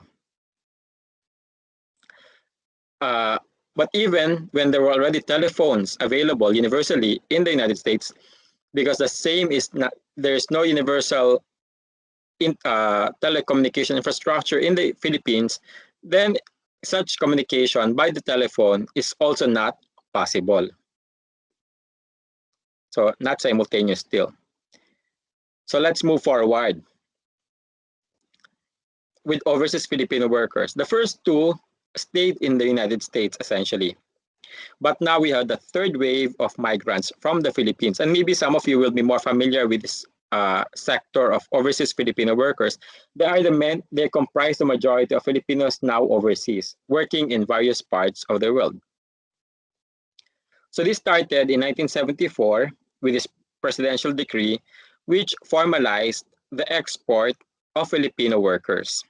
So yeah, no need for the details, but this is the law or the decree which started officially the overseas export of workers. And across governments from 1974 all the way to right now, the trajectory has been increasing. But much as that is important, our concern this afternoon is communication and media. So you can see that now they are all over the place, and they send a lot of money back to the Philippines. So a lot of the foreign direct investment in the Philippines comes from remittances. That's important, later on I'll explain. And then what are the top sending countries to the Philippines? US is number one, followed by China, imagine, and then Saudi Arabia, so on and so forth. So in this part, I'll just walk you through what has happened, with overseas Filipino workers themselves and how the political, technological, and business context really relate to them. Okay, and how divides within segments of migrant workers are bridged or created by developments in technologies, policies, and business services, and the profile of the migrant workers themselves. So I'll walk you through this. Just again, bear with me, please. So let me start with a personal story. So I am the son of an overseas Filipino worker. In 1983, my father started working in Saudi Arabia. So I was quite young, probably 9 years old then. My father started working in Saudi Arabia in the city, Al Khobar. And it was just in the early years, essentially, of labor export. So 9 years into the export of overseas workers. And then in 1986, or 13 years of working abroad, he stops. He returns to the Philippines. So what's happened between 83 and 96, and then all the way to now? What has happened with the Filipino workers alongside the development of communication and media technologies? So let's start. Yeah, so I have these 5 circles, which I will use as framework. So you have the overseas Filipino workers. So let me rewind. You have the overseas Filipino workers, and then they have various communication and media tools available to them. And then there's government policies about overseas Filipino workers. There's also technology, which mediates the communication, or which can be used to facilitate communication. And then there's business, which provides the services to harness or activate these technologies. So, and then there are many interconnections between them. So in this part of the lecture today, I'm going to talk about communication and media divide using this framework, and how information flows have changed because of developments, and how this communication and media developments have also resulted or helped result in protection and promotion of migrant worker welfare and rights, and the mitigation of, or trying to address, the social impact of migration. Imagine, when you're speaking from experience, when you are quite young and your father goes abroad, then you're growing up without the father, right? So what's the impact of it on the family? So thankfully, in my case, my mother was a strong woman and was able to really hold our family together. And all the way to college, etc., we were quite well mentored. But unfortunately, that is not the case for some families, and they end up being broken by the distance created for migrant employment. So as I said, now let's start with government versus Filipino workers. In 1974, the year I was born, migrant work started, the official sanction anyway. And then the official government agency was started in 1982. And then in 1988, I'll show you the pictures. In 1988, there was a change in frame. So the first line there, kayo ang mga bagong bayani, or you are the new heroes. The new president in 1988 said this, no, kayo ang mga bagong bayani. So for the longest time, the overseas Filipino workers were not acknowledged, were not present essentially in Philippine politics. They were just sent abroad and then forgotten because they were absent in Philippine politics. They were sent to Saudi and never heard of again. But in 1988, with a new democracy in place, with a new media, more vibrant, more active, more reporting of the overseas Filipino workers, then there was an acknowledgement from the government that these overseas Filipino workers were new heroes. So again, the reporting about the workers in a freshly reinvigorated media industry, like what we discussed last week, help shore up the image of overseas Filipino workers. That's a positive side. And then, what's the other side to it? In the late or early 90s, these 2 women unfortunately became victims of abuse in the hands of their employers. Floor contemplation was given the death penalty in Singapore, and Sarah Balabagan was about to be given the death penalty in the Middle East, but thankfully her situation was salvaged by the government. But they became rallying points in media as a symbol of oppression, of how overseas Filipino workers are being oppressed elsewhere. so that the government has had to act in developing in 1995 the Magna Carta, or the ultimate rule for overseas Filipino workers. So you can see how we all learn, we are in communication media, we hear about agenda setting and how the media helps set agenda. And in this case, really these are very good examples of how agenda setting works, whether it's the Cory Aquino making the pronouncement that overseas Filipino workers are the new heroes, to the legislation of the law for overseas Filipino workers. These are all media-impelled advocacies at work. And then ultimately in 2003, overseas Filipinos were allowed to vote, because for the longest time they were not able to vote. But in 2003, systems have been placed for them to vote.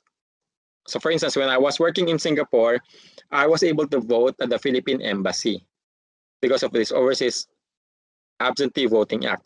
Again, because of the greater publicity, greater appreciation of the contributions of overseas Filipino workers to the Filipino economy.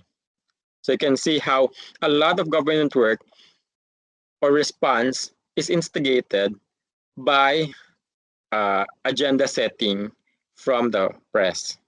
Okay, do you have questions about this item? Okay, so you can see how agenda setting is at work, and the media really has done its work in this case. In the same time, however, the profile of overseas Filipino workers has changed. So from the beginning, it's a lot of blue-collar or factory workers who are invisible, mostly men working in the desert, living in dormitories in the middle of the desert. However, the profile of overseas Filipino workers has diversified, and with the emergence of doctors, nurses, engineers, they have become more visible in their host countries. And now you could find them from all over the place.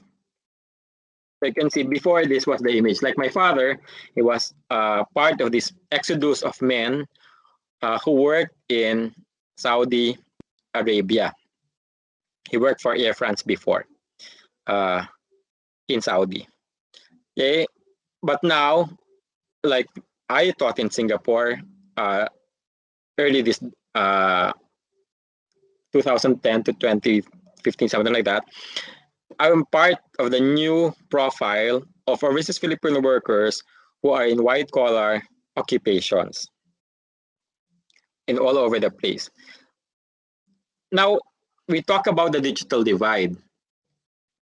The thing is, the last 4 bullet points in this slide, contradictory socioeconomic mobility.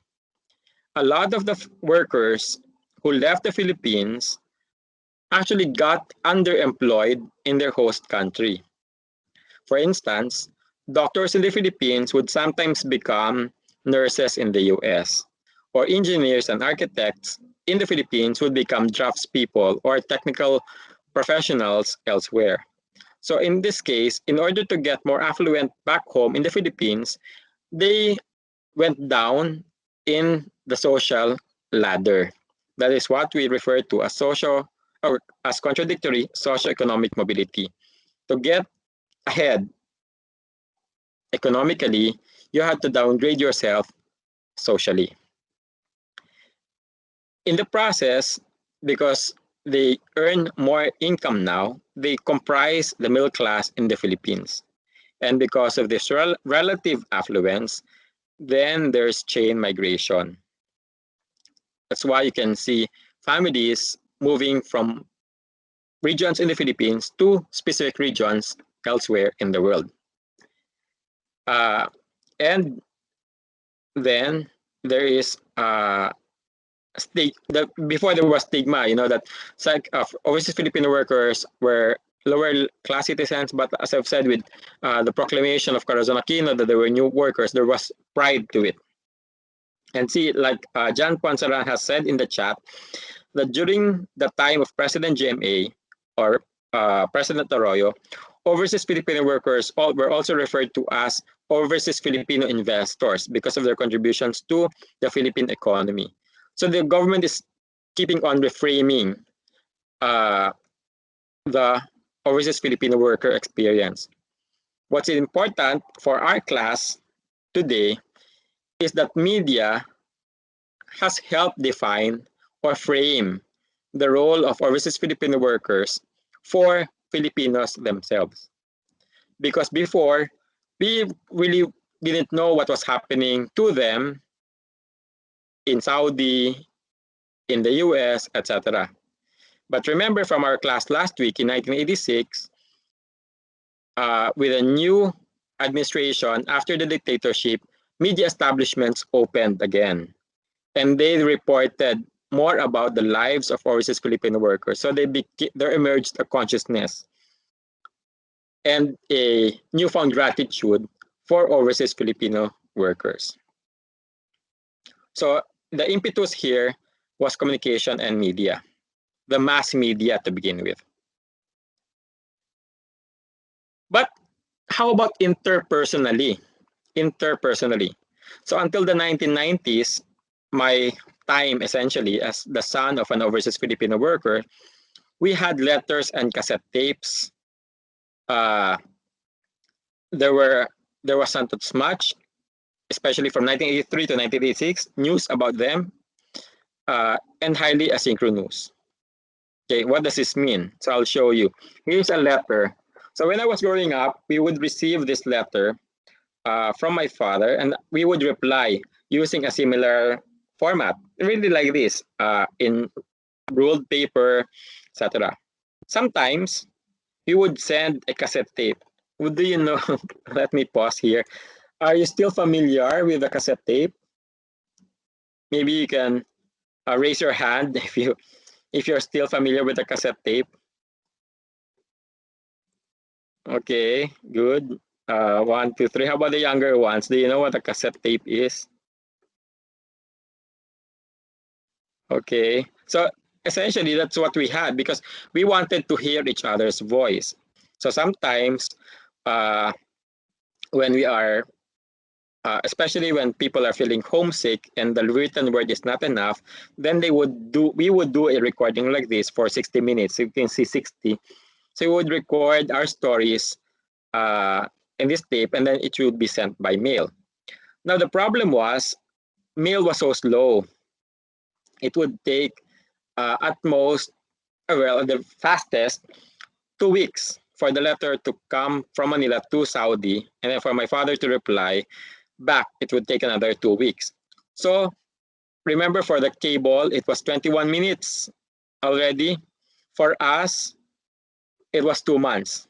So even with the developments 100 years earlier, we were still stuck in the old age. Now, what does this mean for a child growing up? You know, it meant that when you commit a misdemeanor, for instance, when your mother got angry over something that you did, then your mom would write, oh, okay, your son has misbehaved, etc., and would write a long letter. The letter would reach your father, and then your father would reply. After a month, you'd get the scolding. So imagine your father scolding you for something that you did a month ago. That is not a simultaneous life. And for a child, you would have probably forgotten what you did a month ago. So you can see that as early as the mid-80s, that was the life. Even if a family or the migrant worker lived in a developed country, because of the inefficiencies back in the home country, or in the Philippines in this case, it was not possible to lead simultaneous lives. And then here's a good anecdote. We would also send this. Can you guess what this is? Maybe for the non-Filipinos. Can you guess what this is? Maybe Lucas or Melissa can guess what the picture is. Footprint? Yes, it's a footprint. Correct. So we would send a foot, like the silhouette of our foot. And then why? So that our parent could buy our shoe. So this would be inserted in the shoes in Saudi or wherever they're buying this, in Europe where they're buying the shoe, and then sent back to the Philippines later in a box like this. So we'd receive this is like the gift for us.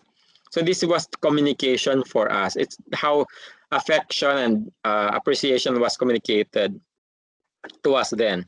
Now the challenge is because you're a growing kid, the shoe that uses the silhouette probably would be already small by the time it reached you, or they would put some allowance. Then it really was a lot of guesswork, whether the gift that's being given to you based on a footprint that you sent earlier would fit you correctly.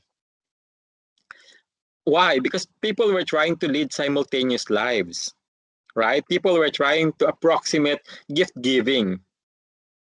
I could just, my mother could just buy me a pair of shoes here in the Philippines. We also have shoes here in the Philippines. But why was it important for my father in Saudi to send me a pair of shoes? And then for us to go through the trouble of sending the silhouette of my foot, etc., etc., because people wanted to achieve a certain synchronicity or simultaneity in our lives. And then the box will also contain all of this, all sorts of stuff. Like we have toothpaste here, but why is it important to get the Saudi toothpaste? And then all of like spam, meatloaf, meatloaf with dates and meatloaf, pepero, etc. Again, this is trying to lead simultaneous lives, right? Simultaneity is something that people really try to aspire to achieve. And this is an aside, but my father was there during the Gulf War, and in between Saudi and Kuwait, so they had a war in the Gulf. And because my father worked for the airline industry, he was able to go to the military camps. And then, for some reason, he would get some of the military supplies. So we would get dehydrated pork chop, and then cans and cans of preserved cherries. And then we didn't know what to do. There was no internet, so we didn't know what to do with cherries. So that was the nature of life then. But you can see the nature of digital divide, because my father had telephone in Saudi Arabia, but couldn't call us because we didn't have a telephone in the Philippines. Okay, so, and this is, unfortunately, we lost all of our letters. We compiled all of the letters and the cassette tapes, but in one move, we lost all of the letters for some reason. We also had a compilation of the birthday cards, etc., but we lost. So I had to find this letter from 1987. This is not our letter, but it evokes the letters of many overseas workers then. So it reads, my homesickness somehow disappears whenever I receive letters from you. It really feels good to at least have something to read upon returning to our barracks. Please write a longer letter next time. Send pictures of the kids, and most especially of yourself. Homesickness really strikes strong out here. You can see how difficult life was before, when you had to wait a month or so to communicate to each other. So this was 1987. So how sad people were then. And then, thankfully, in 1989, the government started deregulating the industry. This meant the expansion of the landline network. If you look at the figures, they're quite tiny. As late as 1994, there were only two, well, less than. So let's look at 1995. 1995, 2 telephone lines for every 100 Filipinos. So 2 landline phones for every 100 Filipinos. So that was how bad the situation was. And then earlier in this lecture, I said I was going to discuss PLDT. So PLDT is the top telecommunications company in the Philippines. It was awarded a monopoly of the telecommunication industry in the Philippines for 50 years. So it didn't have any incentive to develop. So for 50 years, no progress until 1989 when the industry was deregulated. So what happened when the telephone industry was deregulated? So phone calls became cheaper, and increasingly there was synchronous communication. However, there were still access issues. Factory workers and domestic workers were still not able to use the telephones that well. So what enabled us to call? We still didn't have a phone at home. Instead, we would use public phones. Or you would go to the PLDT, to the office of the phone company, where we would actually wait for my father to call us. So imagine a telephone call. You have to go to another office to wait for someone to call you. And then finally, we had these phone cards. So it's a phone card. You have to at the back you have to scratch it. So there's a metallic film. You have to scratch the back, and then to get the code, so that then you can dial someone. You can call someone abroad. However, all of these technologies came late. So again, I go back to the previous slide. You can see in 1995, it was 2 telephone lines for every 100 people. It doubled in 1996, more than doubled to almost 5. And then in 1997, 8. So it was significantly improving the telecommunication infrastructure because of the deregulation of the industry. More players came in, and they were able to install a lot of landline telephones. However, what happened? Mobile phones were introduced. So now, when I said my father left or returned to the Philippines for good in 1996. So we also had our first mobile phone in 1995. So this was this big telephone. Did your family have it too? The big brick that looked the big cell phone?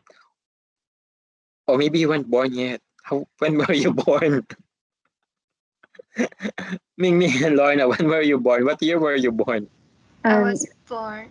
I'm Ming. I'm 1999.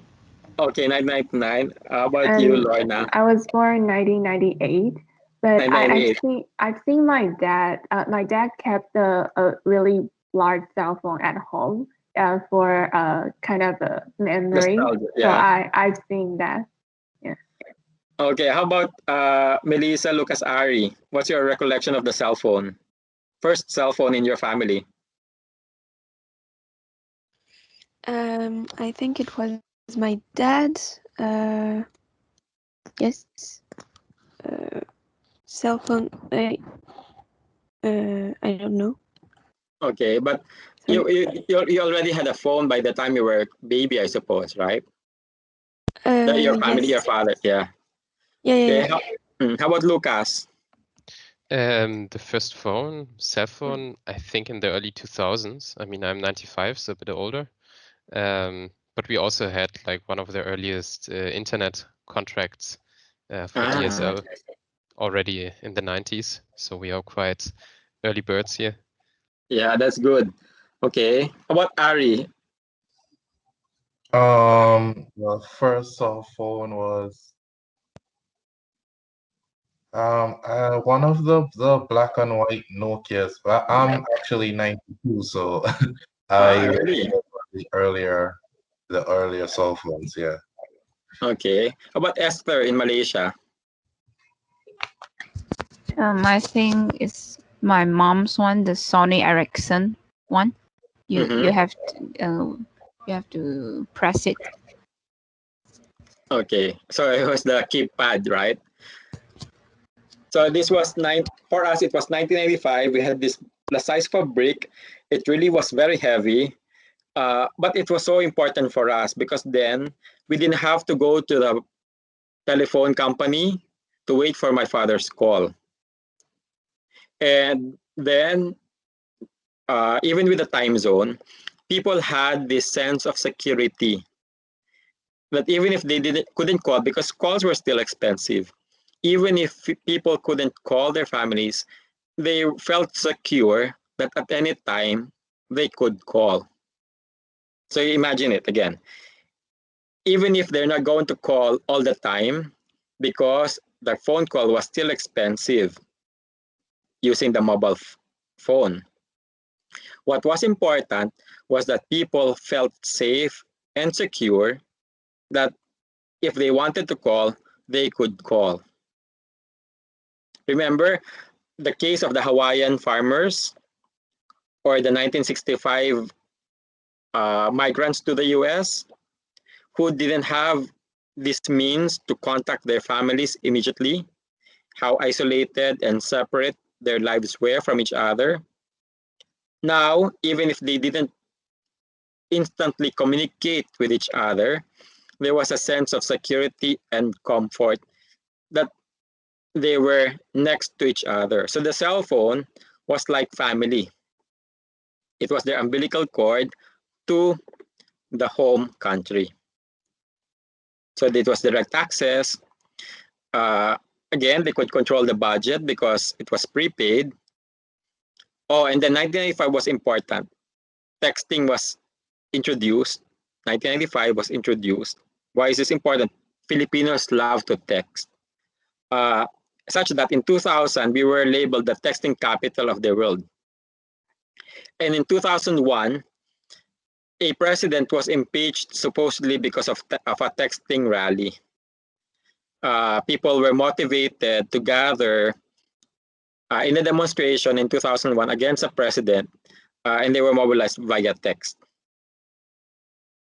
It was the introduction of mobile phones bridged telecom divide according to gender, work, and income. Remember, a lot of Filipino migrant workers, the women, worked in domestic spaces as caregivers, as domestic workers, and they couldn't use the household phone, the landline phone of their employers. But with a mobile phone, then they could have their own ways of communicating back to the Philippines.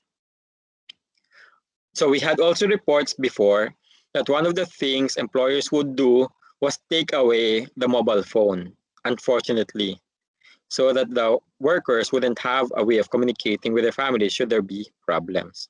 That's bad. And then, of course, different countries have different policies. So Saudi Arabia is quite strict, and the Middle East countries are quite strict in terms of guidelines and using cell phones and procuring cell phones. So some countries had better access than others. So yeah. And then, so we have slowly identified the digital divide. So first, media in the Philippines started reporting about overseas Filipino workers. Secondly, cell phones enabled the communication between people across countries. Okay, oh, someone has hand. Oh, Dr. Lin, you have your hand raised. Hi, I just want to add about the mobile phone use by domestic helper. Yes. Because I have one paper actually done in Singapore about the domestic helpers using mobile phone there, including Philippine helper and also Indonesians. Basically, like you said, in Singapore, they are quite strict in terms of controlling about access to mobile phone, even though the country is very digital savvy. They don't feel like to allow the helpers to get access to the mobile phone all the time because there will be too much information, too much disruption. Disruption, yeah. Yeah, so that is a struggle of keeping connection and communication, and also balance this kind of resistance of control. So that's for personal use and professional use. So lots of interesting topic has been involved. But when I done this research, it's about pre-smartphone. So it's it's something like you're still using the text messages and you have to pay.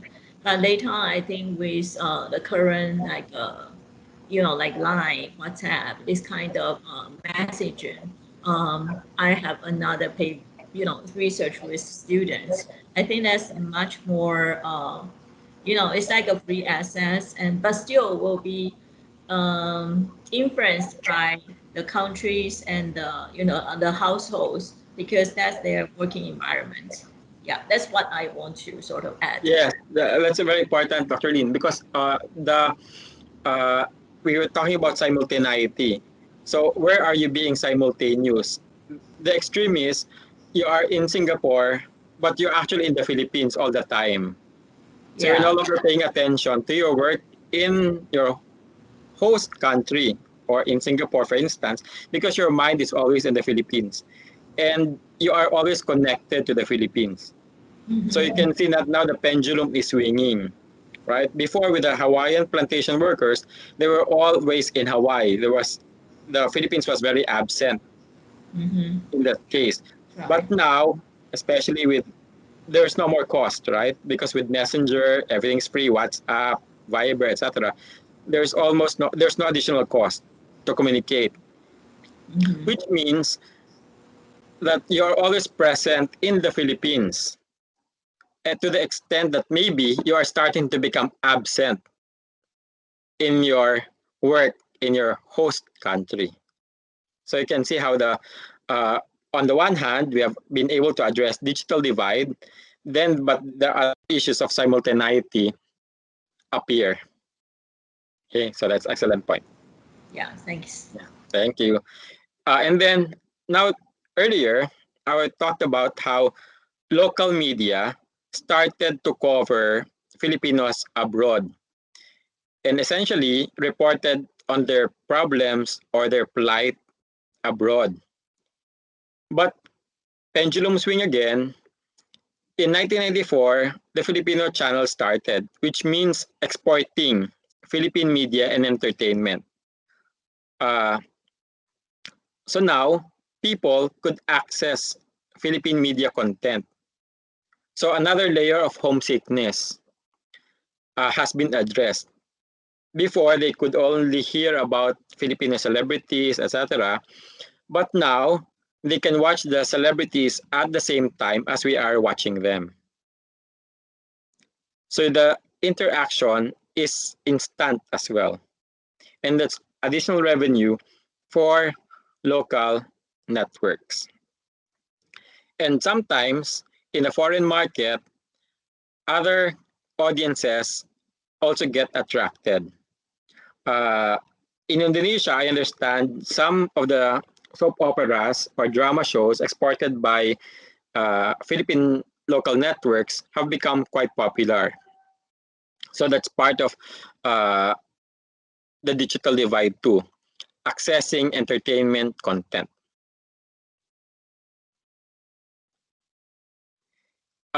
News is important too. In 2001, the portal for news, this no longer exists, but in 2001 it started. So people could read Philippine news anytime, anywhere. And then in 2013, Facebook free data was introduced. And then people in the Philippines could communicate to their families abroad for free, essentially. So what happened? No,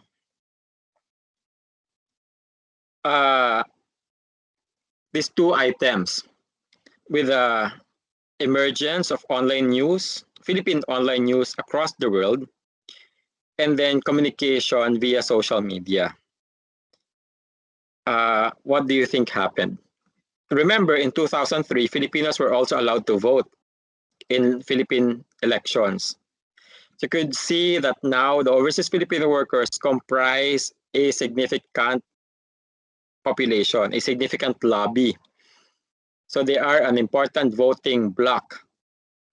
But this voting bloc only gets gets its information online. And then they tend to move within their echo chambers or within groups which agree with them. So then they become supportive of various groups or causes or politicians within their echo chambers, and then they vote accordingly.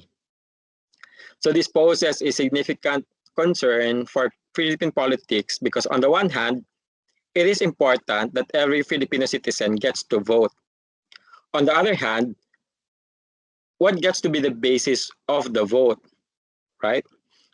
The Filipinos overseas depend a lot on social media, on online news, which now are increasingly echo chambers and susceptible or open to fake news or misinformation and disinformation. So this is a learning process that we are going through right now. I won't go into politics in much detail, but it's a learning process for overseas Filipino workers who, had very strong opinions early on and then suddenly realizing that, maybe they need to be more critical about the information that they are getting, which goes back to digital literacy, which we discussed earlier. So essentially what happened is across time, you have various, so from 74, the green line is ever increasing overseas Filipino workers. And then at some time, at some point, you have more options for communication. Sometimes the communication platforms first address the digital divide. Other times, they result in new digital divides. But regardless of the situation, there are consequences, there are impacts on the relationship between overseas Filipinos, between families across countries. Okay, so I'll not, this is what I meant. So we have some divide, mobile phones bridge the digital divide, etc. But I'll just go to, because we're running out of time, just to summarize. So what is technological simultaneity? That now, technologically, especially in our day and age, there is technological simultaneity. We are using the same technologies across the world, especially between overseas Filipino workers and their families. So to some extent, that has been bridged. Okay. And then, but how about spatial simultaneity across spaces? So across spaces, this is still a concern for many because, as I said, contradictory class mobility. A lot of Filipinos still migrate, get underemployed, so that they would become richer or more affluent relatively. So they would exchange their higher status in the Philippines for higher income abroad. So the spaces, whereas they are first world people here in the Philippines, they would become second-class citizens elsewhere. And then finally, this is the really important one, the idea of time or temporal simultaneity. That there's a sense of synchronicity and constancy across distances. That now people are able to experience things simultaneously, whether it be the soap operas they watch on TV, the movies they watch, the stories they talk about in social media. So there is time-based simultaneity. Okay, so there are some questions here. These patterns are evident. Step migration. Oh, how about the Telegram? There was a question here. How did it figure in achieving simultaneity in your family? We didn't use Telegram for some reason. I thought Telegram was used more across the Philippines, within the Philippines, but not internationally. Okay, so let us maybe spend a couple of minutes before we end to reflect upon the digital divide and maybe based on your own experience right now. Your space, your simultaneity with your family, with your friends. Maybe let's discuss with your friends. I ask Lorna and Ming Ming. Now that you are back in Taiwan to your online classes, how are you feeling? Do you mean that compared to real the classes in classroom and right now? Yeah, compared to last week, just last week, for instance. I think I can adapt to different modes of learning pretty quickly because we've often used a lot of technology in life. However, honestly, it's very interesting. I wonder whether it's because you are teaching online or what, but I feel that in right now in this mode, it's actually I feel more intimate with your lecture because we are both online and we use voice as communication, which is I think surprisingly more feeling close together. Oh, that's nice. Thank you. Very nice to hear. Thank you very much, Lorna. How about Melissa or Lucas? Are you still there? Yes. Yeah, so maybe just final words about how you're feeling now that we're trying to be simultaneous through online classes. Can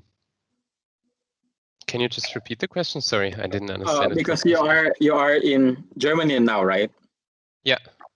How are you feeling? Because what time is it there now? And then we're here in Southeast Asia or in East Asia. You know that it's 4 p.m. here, and in Germany it's still very early, right? Yeah, it's manageable.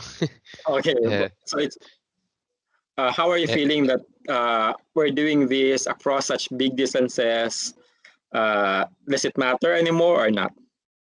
It still matters. I mean, I still have the feeling that I missed something out visiting Taiwan, so that still matters. I mean, person is always, at least I prefer always in person, but it also has its benefits. So I have my girlfriend here at home, so it's a bit easier with that. Depending the time change, it's for classes it's quite fine. It's only difficult for group works. So if we need to meet up, for example, in another course, I have one student I think from the Philippines, then a couple from Europe, and some in between. So it's quite difficult to find the time slot there. And also the language barrier sometimes is a bit difficult to understand. Yeah. Okay. Hey, thank you very much, everyone. So we're over time. I apologize. I'm past a couple of minutes. So here's the essay option for, again, this is due. I didn't put here, but it should be due. There are options every week, but you only have to answer one. And this will be due on May 31, as I had told Andrew earlier. But we still have one set of options for next week, and you decide which one to answer, and then the submission is on May 31. Yes, Dr. Lin? So I just want to clarify, last week you have 5 questions, right? And then this week you have one. Okay, so basically they can choose the 5, each of the 5 last week and this one. Yes, so there are now 6 questions to choose from. Yes. Okay, just choose one. Yes. Thank you. Thank you. Okay, thank you. Thank you, everyone. I'll see you. Take care. See you next week. Okay. Someone asked how long. It should still be the same, 300 to 500 words. Thank you. Okay, bye-bye. Okay, bye. Thank you.